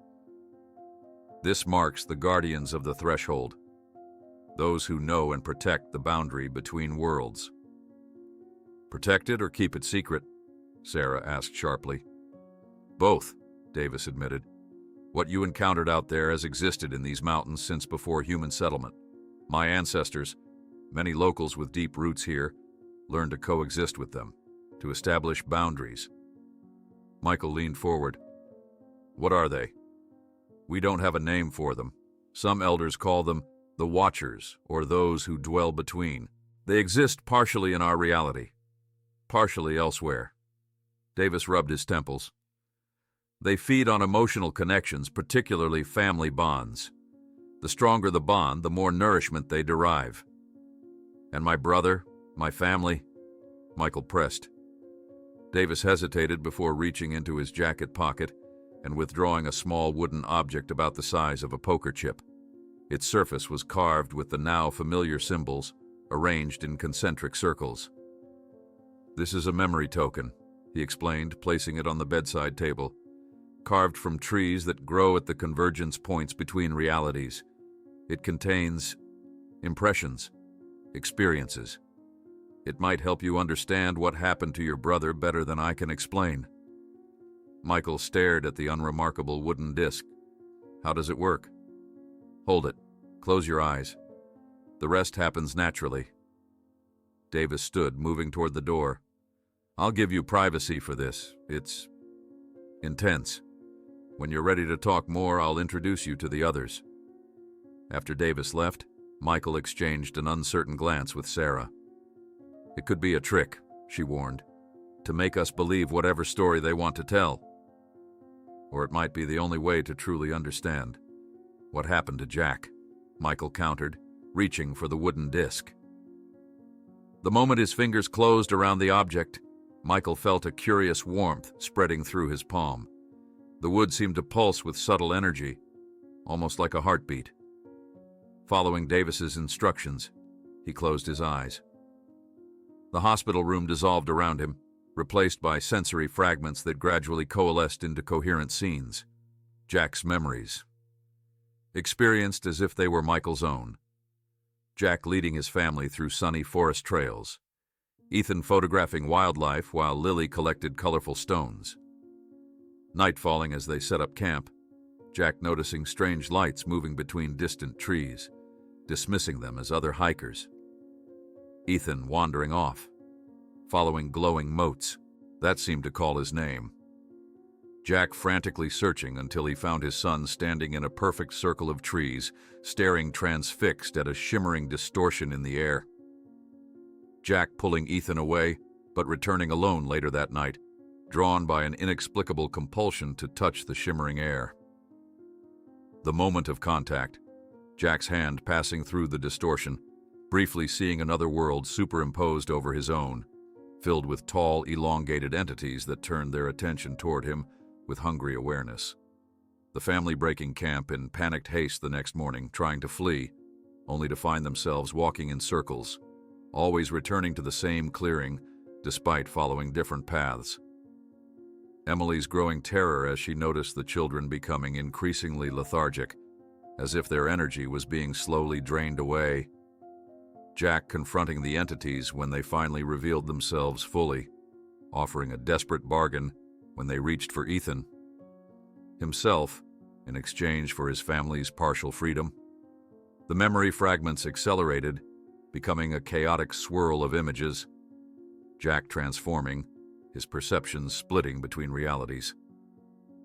Emily and the children existing in a twilight state, neither fully in one world nor the other. The entities feeding on their family connection while Jack served as a conduit, a guardian maintaining the boundary between worlds. Michael gasped, dropping the wooden disc as he was violently thrust back into the present. Tears streamed down his face, his brother's emotions still reverberating through him. Love, fear, desperation, and ultimately, resolute sacrifice. Michael, what did you see? Sarah asked, her voice seeming to come from far away. Everything, he managed, his throat tight with grief. Jack found a thin spot between worlds while camping. The entities were drawn to them, especially the children. They tried to escape, but these things can manipulate space somehow. Kept them trapped. Sarah handed him a tissue. And the choice Emily mentioned in her journal? When the entities tried to take Ethan, Jack offered himself instead. Michael wiped his eyes. He became some kind of conduit or guardian, allowing his family to exist partially in our world, rather than being fully consumed by whatever reality these things come from. He thought partial existence was better than losing them completely. Later that evening, Davis returned to escort them from the hospital. Instead of taking them to the sheriff's station, he drove to the Pine Ridge Library, a century-old building that occupied a quiet corner of the small town. After hours, the parking lot stood empty, except for a dozen vehicles Michael recognized as belonging to search team members and local officials. "The others are waiting," Davis explained, leading them toward a back entrance. "People who've encountered what you did. People who've lost someone, or almost did." In a wood-paneled meeting room behind the library's archives, about 15 people of various ages sat in a rough circle. Some wore uniforms, a forest ranger, a firefighter, an elderly doctor. Others were dressed in civilian clothes, their expressions somber and knowing. Davis closed the door and addressed the group. "This is Michael Miller and Sarah Lawson. They've seen. They know." An older woman with silver hair rose from her chair. "My husband disappeared in 1965, hunting near Black Ridge. He visits me sometimes when I go to the convergence point on the anniversary." Her voice held no trace of uncertainty or madness, just matter-of-fact acceptance of an impossible reality. One by one, others shared similar stories. Loved ones who existed between worlds, occasional visitations, the rules they'd learned for safely navigating the thin places. A university professor explained his research into the phenomena, conducted in secret for decades. Through it all, Michael listened with growing comprehension and dread. As the stories concluded, Davis pulled out a photograph showing a teenage girl smiling in a high school graduation gown. "My daughter Claire disappeared 10 years ago on a solo hike. Now she guards the eastern threshold, like your brother guards the northern one." In the helicopter returning to civilization, Michael realized with sudden clarity that the search for truth about his family might be even more complicated than he had imagined.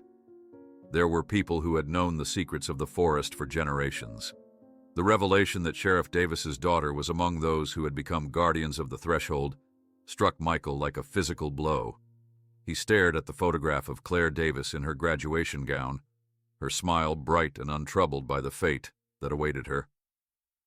The image created a perfect, heartbreaking contrast to the sheriff's weathered face across the table. "She was hiking alone," Davis explained, his finger tracing the edge of the photograph. "I'd warned her about the dangerous areas, the convergence points, but she was 18, thought she knew better." His voice remained steady, the grief long settled into resignation. "3 days after she disappeared, I found her standing in the eastern circle. Not quite here, not quite gone." Michael glanced around the room at the assembly of guardians of the frontier. Their faces reflected a shared understanding that went beyond normal human experience. "You've all accepted this? That your loved ones are just trapped between worlds forever?" An uncomfortable silence fell over the group. The university professor, who had introduced himself as Dr. Winters, cleared his throat. "It's not about acceptance, Mr. Miller. It's about recognizing the limits of our intervention. The barriers between realities are delicate. Disturbing them has consequences." "What kind of consequences?" Sarah asked, her voice sharp with suspicion. An elderly man in a forest ranger uniform shifted forward in his chair. 1978. A group of graduate students discovered one of the convergence points. They attempted to force a crossing, thinking they'd found a dimensional portal. He shook his head grimly. 3 days of unexplained phenomena followed. Electronic failures throughout the county, animals behaving erratically, a dozen hikers going missing simultaneously in different locations. "The entities feed on emotional connections," Davis added. "When the barriers weaken, their hunger grows. They become less selective." Michael's mind raced with implications. "So you all just gave up? Decided to let these things keep taking people?" "We protect people," a middle-aged woman countered firmly.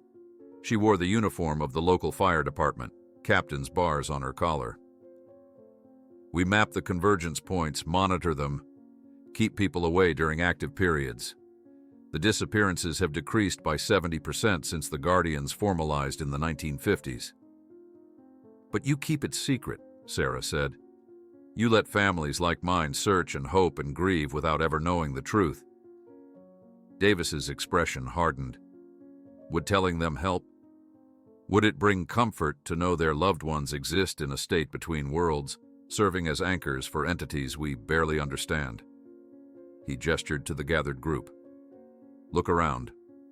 Everyone here has either experienced direct contact or lost someone. The knowledge doesn't heal. It just creates a different kind of wound." The meeting continued for another hour, with various members explaining the protocols they'd developed over decades, how to recognize signs of increased entity activity, safe periods for limited communication with those who had crossed over, techniques for strengthening the barriers between worlds. As the gathering concluded, Michael remained seated, feeling overwhelmed by the scope of what he'd learned. Davis approached, placing a thick file folder on the table. "These are copies of our records on similar cases," the sheriff said quietly. "Documented instances of crossings, partial returns, communication attempts. I thought they might help you understand." Michael stared at the folder. "Why are you giving me this now? Why not when I first came to you about my family?" Davis sighed, the weight of his responsibilities evident in his posture. "Protocol. We don't share this knowledge with anyone who hasn't directly experienced the entities. It's too dangerous, not just for the stability of the barriers, but for the sanity of those who learn the truth." He paused. "And truthfully, I hoped you'd accept the official explanation and move on. Most people do." Back at the motel, Michael spread the documents across his bed, creating a timeline of encounters dating back to the 1940s. Sarah sat cross-legged on the room's only chair, reading through journal entries from previous contactees. "Listen to this," she said, holding up a faded photocopy. "From 1962. They exist simultaneously across multiple planes of reality. What we perceive as their bodies are merely three-dimensional projections of multi-dimensional beings. Time flows differently for them. Our years may be their moments." Michael nodded absently, his attention fixed on a series of photographs showing circular patterns of trees from various locations in the forest. Each was marked with coordinates and dates of known disappearances. "It's like they're farming us," he muttered, "creating these perfect traps and waiting for people to wander in." "Not random people," Sarah corrected, referencing another document. "They specifically target family groups, especially those with children. The emotional bonds are stronger, provide more sustenance." Michael's phone buzzed with an incoming call from Davis. "We've got a problem," the sheriff said without preamble. "Several of the search volunteers are planning their own expedition to the convergence point where we found you. They're not buying the official story about you getting lost during the storm." "Can't you stop them?" Michael asked. "Not without raising suspicions. I've tried to discourage them, but they're determined. If they encounter active entities during a feeding cycle..." Davis left the implication hanging. "When are they going?" "Tomorrow at dawn. I'm sending deputies to intercept them, but if they split up or take different trails..." After ending the call, Michael paced the small motel room. "We should warn them directly. Tell them what's really out there." Sarah shook her head. "Davis was right about one thing. Most people can't handle this truth. They'll think we're crazy, or worse, they'll become more curious." "So we just let them walk into danger?" "No," Sarah replied, her expression determined. "We find a way to make the forest itself warn them off." They spent the night developing a plan. Using the Guardian's documents, they identified the likely trails the volunteer searchers would take and the warning signs that might deter them without revealing the supernatural truth. The next morning, they met Davis at the ranger station before dawn. A small group of deputies and guardians had gathered, each assigned to subtly intercept different members of the search party. As they prepared to leave, an elderly guardian approached Michael. "You remind me of your brother," she said quietly. "Same determination in the eyes. Same unwillingness to accept the world as it is. Michael studied her face. "You knew Jack?" "I encountered him after he became a guardian. Our patrols sometimes bring us near the convergence points." Her eyes grew distant. "He made the best choice available to him. Remember that." The intervention proved largely successful. Most of the volunteer searchers were intercepted and redirected with various believable excuses: trail washouts, bear sightings, unstable terrain. By afternoon, the potential crisis had been averted, and Michael found himself back at the sheriff's station reviewing maps with Davis. "Your brother's convergence point has shown increased activity since your visit," Davis noted, circling an area on the map. "The entities are aware of you now. They'll be watching, hoping you'll return." "Is there any way to communicate with Jack? With any of them?" Michael asked. Davis hesitated before responding. "There are methods. Dangerous ones. The barrier's thin during certain astronomical alignments. The full moon is in 3 days. If you were at the convergence point, then I'll be there," Michael interrupted without hesitation. "It's not that simple," Davis warned. "The Guardians can sometimes cross partially back during these windows, but the entities are also stronger, more active, more able to manipulate perceptions." Later that evening, a storm swept through Pine Ridge, bringing heavy rain that drummed against Michael's motel window. The weather matched his turbulent thoughts as he tried to process everything he'd learned. The Guardians' acceptance of their loved one's fate seemed like surrender, yet what alternatives existed? How could he fight entities that existed across multiple realities? A sudden scratching at his door pulled Michael from his thoughts. The sound continued, not knocking, but the distinct noise of claws against wood. Cautiously, he approached the door, peering through the peephole to see nothing at eye level. The scratching continued. Michael opened the door slowly, then froze in shock. Sitting patiently in the rain was a soaking wet golden retriever, Max, the Miller's family dog who had disappeared along with them 3 months ago. "Max!" Michael whispered in disbelief. The dog whined softly, tail wagging in recognition. Around his collar, something had been carefully attached. A small fabric pouch, soaked but intact. Michael quickly ushered the dog inside, toweling him dry while examining the unexpected delivery. The pouch contained a small piece of fabric, one of Lily's hair ribbons, wrapped around what appeared to be a crude map drawn with colored markers. The childish illustrations were unmistakably Lily's style, showing a path through trees to a location marked with the word door, and a note in the corner reading, "When the moon is full." Max settled on the motel room floor, exhausted but seemingly content to have completed his mission.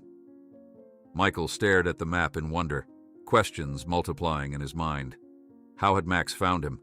How had the dog survived the past 3 months? Most importantly, how had his family managed to send this message? Michael's phone buzzed with a text from Davis. Something's happened. Multiple symbol sites activated simultaneously. Meeting at library in 30 minutes. As Michael prepared to leave, Max rose and moved to the door, clearly intending to accompany him. The dog's sudden appearance couldn't be coincidence. Unwrapping the small piece of fabric from Lily's map, Michael found a child's drawing nested inside, showing a circle of stick figures holding hands. In the center was a larger figure labeled Uncle Mike. The crude map in Michael's hands felt impossibly fragile, yet weighted with hope as he studied Lily's childish markings. Max sat patiently beside him, the dog's unexpected return bringing the first tangible connection to his family since their disappearance. The map showed a winding path through landmarks drawn as only a child would represent them, pointy triangles for mountains, swirls for streams, and a circular clearing marked door with "When the moon is full" scrawled in the corner. "You found me, boy," Michael whispered, scratching behind Max's ears. "And you brought this all the way from them." The emergency meeting at the library moved to the background of Michael's thoughts as he focused on the map's implications. His family had found a way to communicate. They wanted him to come to them when the barrier was thinnest. The full moon was only 3 nights away. 20 minutes later, Michael arrived at the library with Max trotting loyally at his heels. The atmosphere inside the Guardians' meeting room was tense, faces grim as Davis addressed the group. Multiple convergence points have activated simultaneously, the sheriff was explaining. This hasn't happened since 1978. He stopped abruptly when Michael entered with the dog.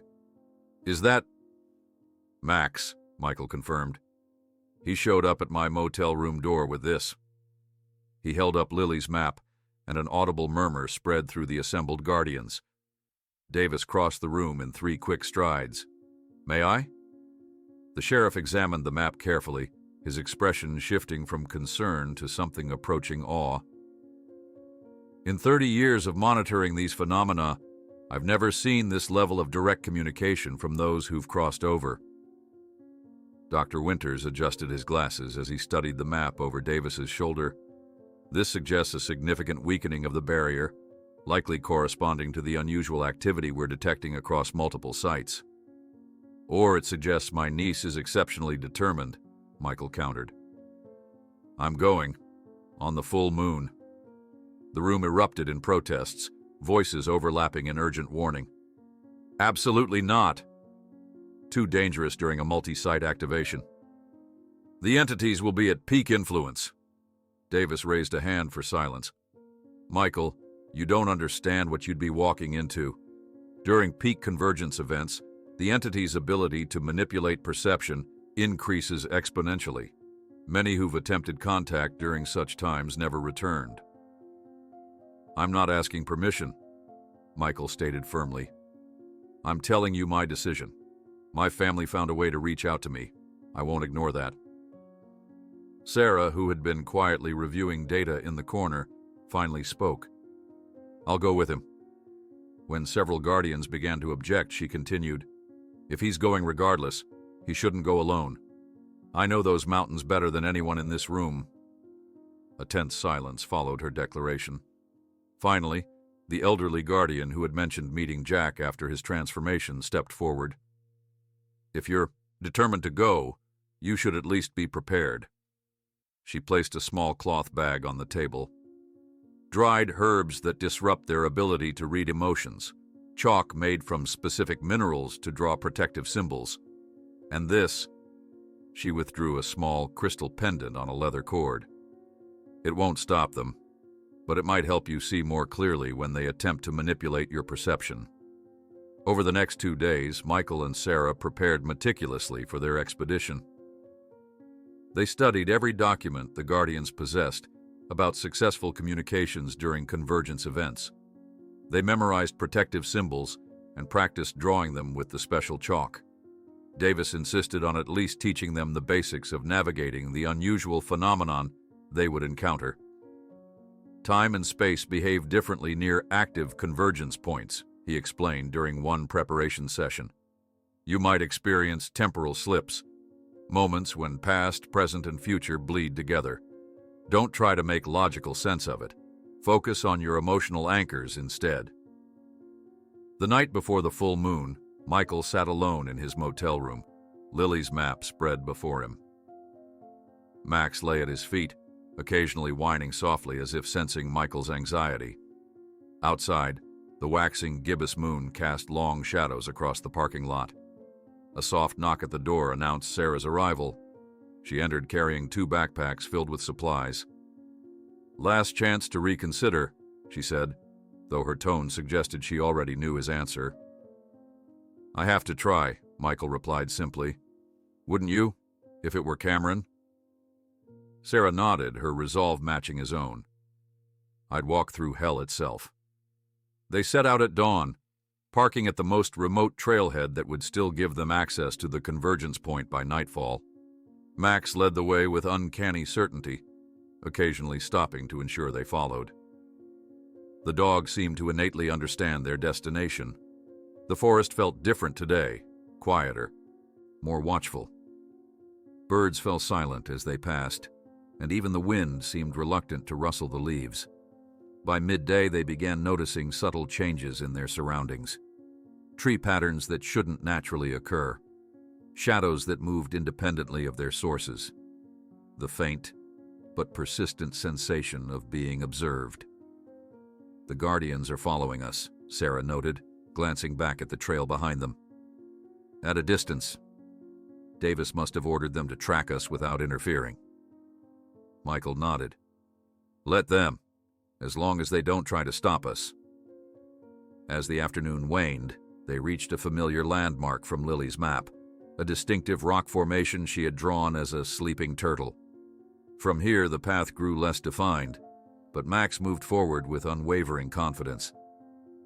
"The symbols are appearing," Sarah whispered, pointing to a nearby tree trunk where one of the now familiar markings had been freshly carved. "They weren't here when we came this way before." By sunset, they reached the edge of a small valley. Below them lay a perfect circle of even ground, surrounded by unusually straight trees, exactly as Lily had drawn it, complete with the word "door" in the center of her map. "We wait for moonrise," Michael said, settling on a fallen log with Max at his side. "According to the Guardian's records, the peak convergence will occur when the full moon is directly overhead." The waiting was excruciating. As darkness fell, the forest around them came alive with subtle movements and half-heard whispers. Shadows stretched and contracted in ways that defied natural physics. Occasionally, Max would growl softly at nothing visible, his hackles rising. Finally, the moon crested the eastern ridge, casting silver light across the circular clearing. The effect was immediate. The air within the circle seemed to shimmer and ripple like heat waves over asphalt, but cold rather than hot. "It's starting," Sarah whispered, her hand instinctively reaching for the protective crystal around her neck. They descended cautiously into the clearing, Max leading the way with surprising confidence. At the center, Michael removed the chalk provided by the elderly Guardian and carefully drew the protective symbols they had practiced, concentric circles with specific markings that allegedly strengthened human perception against manipulation. As the moon rose higher, the air in the clearing grew increasingly distorted. Michael felt a strange pressure in his ears, like the sensation of diving deep underwater.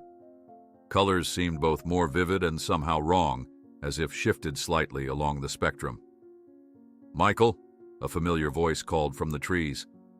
Michael turned sharply to see a figure emerging from the tree line, Jack, looking much as he had in the wildlife camera footage, gaunt and weathered beyond his years. His movements were jerky, as if he wasn't entirely solid. "Jack?" Michael stepped forward, then hesitated, remembering Davis's warnings about entity manipulation. Jack stopped at the edge of the protective symbols Michael had drawn. "You shouldn't have come, Mike." His voice sounded distant, as if speaking through water. "It's dangerous for you, and for them." "I got Lily's message," Michael replied, studying his brother carefully.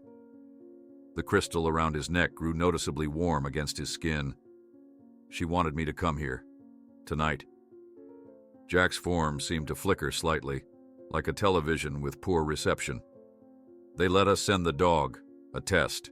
They wanted to see if you would come." He glanced nervously at the surrounding trees.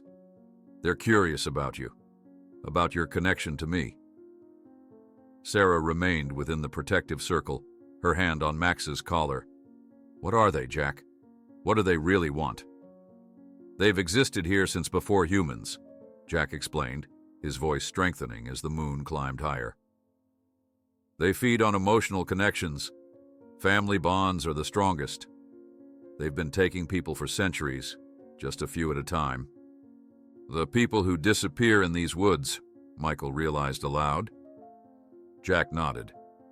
"Usually they consume completely. The emotion, the essence, everything. But sometimes, when the bond is particularly strong, they offer a choice." "What choice did they give you?" Michael asked, though he already suspected the answer from the wooden memory token. Jack's expression darkened. "They wanted Ethan. Children provide the purest emotional energy. I offered myself instead to become a guardian of the threshold between worlds, to serve as an anchor that would allow my family to exist partially in both realms rather than being completely consumed." As Jack spoke, The air around him rippled more intensely. Michael began to perceive other figures materializing beside his brother, Emily, appearing translucent in the moonlight, and behind her, the children, visible only when the light hit them at certain angles. "We exist in both places now," Emily explained, her voice echoing strangely. "Neither fully here nor fully there. Jack serves as our anchor, our connection to humanity." Lily stepped forward, becoming momentarily more solid. She smiled at Michael, then at Max, who whined softly in recognition. "I knew you'd understand my map, Uncle Mike." Michael fought back tears as he knelt to Lily's eye level. "I miss you all so much. Is there any way to bring you back completely?" Jack and Emily exchanged a look of profound sadness. "No," Jack answered firmly. "The moment I became a guardian, the transformation became irreversible. If we attempted to return completely to your world, the entities would be free to cross over as well. The price of keeping the worlds separate is our partial existence between them," Emily added gently. "It was the only way to keep our family together." Ethan, silent until now, suddenly pointed to the trees beyond the clearing. "They're watching. They always watch." Michael turned to see tall, distorted silhouettes moving between the trees, the entities, observing this reunion with alien curiosity. The sight sent a chill down his spine, despite the protective measures. Jack's expression grew urgent. "You shouldn't stay much longer. Extended exposure to the convergence point affects human perception, makes you more vulnerable to their influence." "Then why did you want me to come?" Michael asked, confused. "Why send the map?"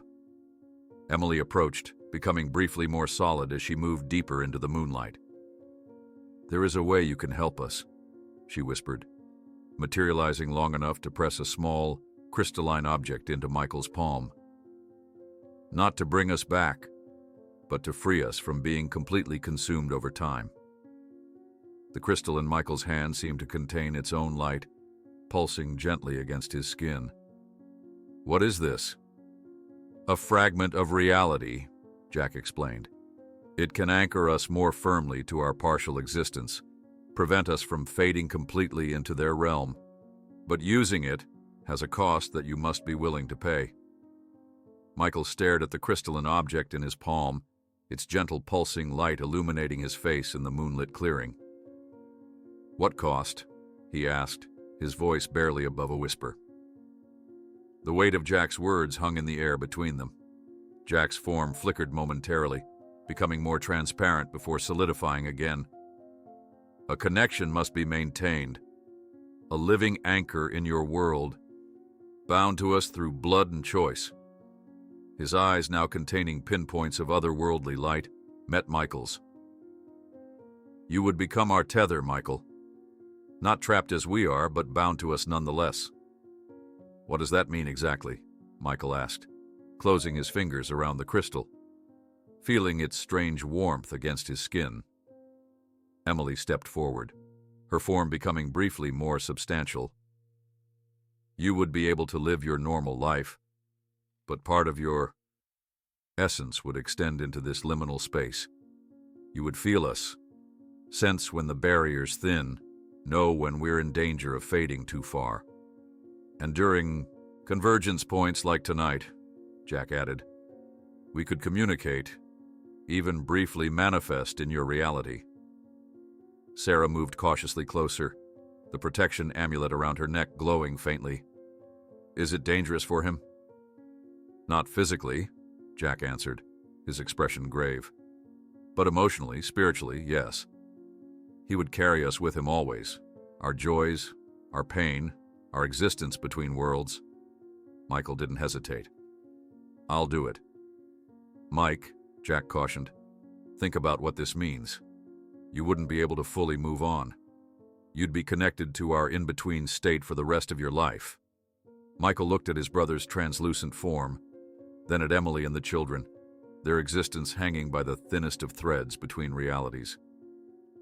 "Moving on was never an option for me, Jack. Not without knowing." He opened his hand, revealing the crystal. Tell me what to do." The procedure was both simple and profound. Following Jack's instructions, Michael stood at the center of the clearing, the crystal held between his palms. The Miller family formed a circle around him, their forms becoming more solid as the full moon reached its zenith, directly overhead. "Focus on your connection to us," Jack instructed. "Every memory, every emotion that binds us as family." Michael closed his eyes, letting images flood his mind. Teaching Jack to ride a bike when they were children. Being best man at his wedding to Emily. Holding newborn Ethan and later Lily. Christmas gatherings and summer barbecues. The last video call before the camping trip, Lily's gap-toothed smile filling the screen. The crystal between his hands grew warmer, its pulsing light intensifying, until it shone between his fingers like a miniature star. A curious sensation spread through Michael's body. Not pain, but a stretching feeling, as if part of him was being gently pulled in multiple directions at once. "It's working," Emily whispered, her voice suddenly clearer than before. Michael opened his eyes to see the family more substantial than they had appeared all night, almost solid enough to touch. The crystal pulsed once more, blindingly bright, then settled into a steady, gentle glow. "It's done," Jack said, a ghost of his old smile crossing his face. "We're anchored now. To you and through you to our world." Michael felt different, though he couldn't immediately identify how. There was a new awareness at the edges of his consciousness, like hearing distant music or catching a familiar scent that triggers memory. He could sense his family even with his eyes closed. Their presence, their emotional states, their relative positions in the strange between space they inhabited. "I can feel you," he said in wonder. "All of you." Lily approached, becoming solid enough to briefly grasp his hand. The touch was cold, electric, but undeniably real. "Does this mean you'll visit us on full moons, Uncle Mike?" "Every chance I get," Michael promised, his voice thick with emotion. Jack placed a hand on Michael's shoulder, a touch that felt both present and absent simultaneously. "You need to leave soon. The convergence is starting to wane, and the entities grow restless when their feeding time shortens." As if summoned by Jack's words, the tall, distorted figures among the trees moved closer, their elongated forms seeming to bend in impossible ways. Michael could sense their hunger, their curiosity, their alien nature more acutely through his new connection. "They're aware of what we've done," Jack warned. "Go now, while the protective circle still holds." Michael reluctantly prepared to leave, knowing that lingering risked more than just his safety. Sarah helped gather their supplies while Max circled nervously, sensing the shifting energies of the clearing.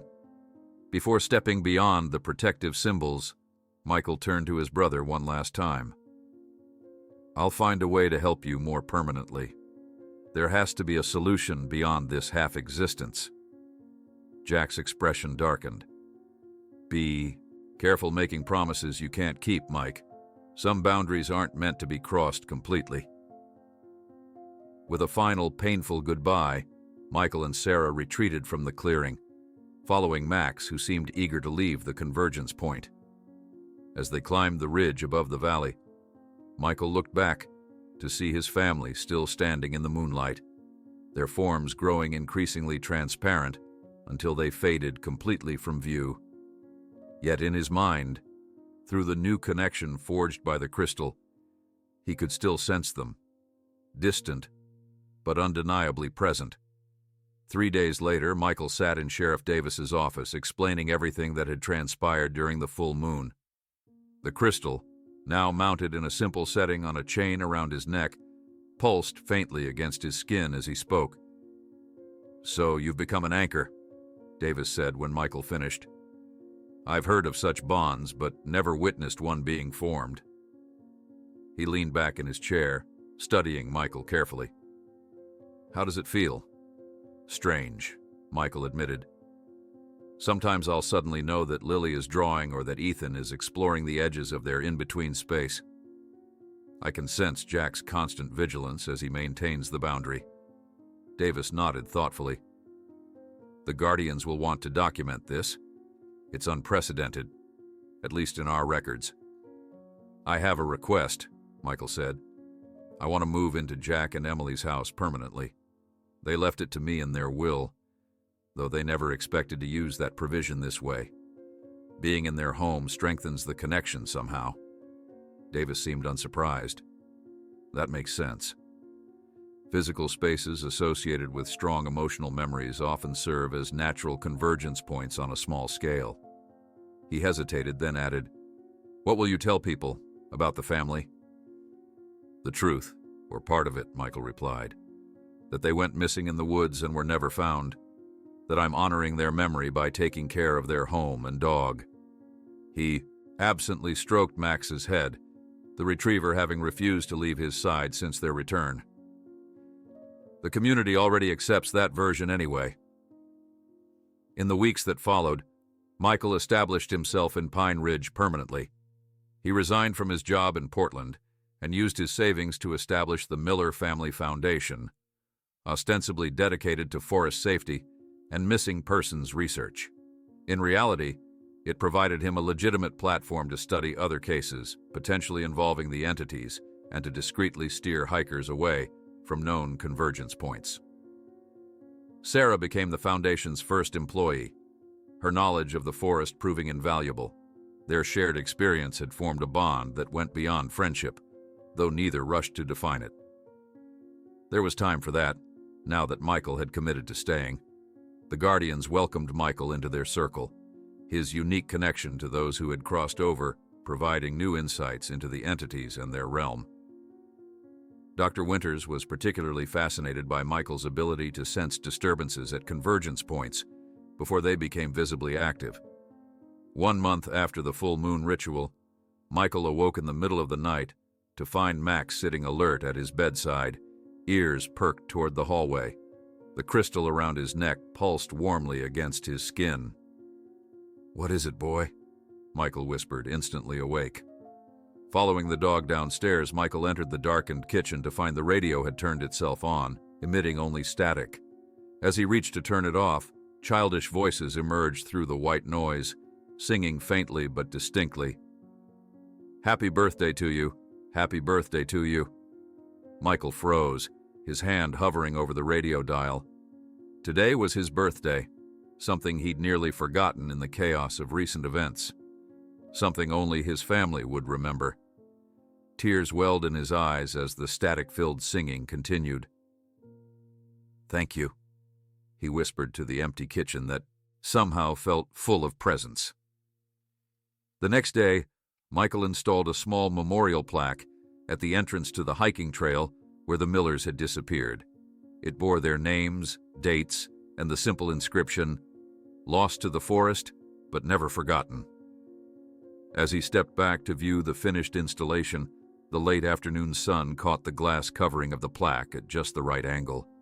In its reflection, Michael glimpsed his family standing behind him, Jack, Emily, Ethan, and Lily, all smiling sadly at him. When he turned, there was only empty forest path, yet he could feel them through the crystal that never left his neck. With a bittersweet smile, Michael murmured the phrase he and Jack had shared since childhood, whenever one helped the other through difficult times. Some family bonds are so strong that not even different dimensions can break them.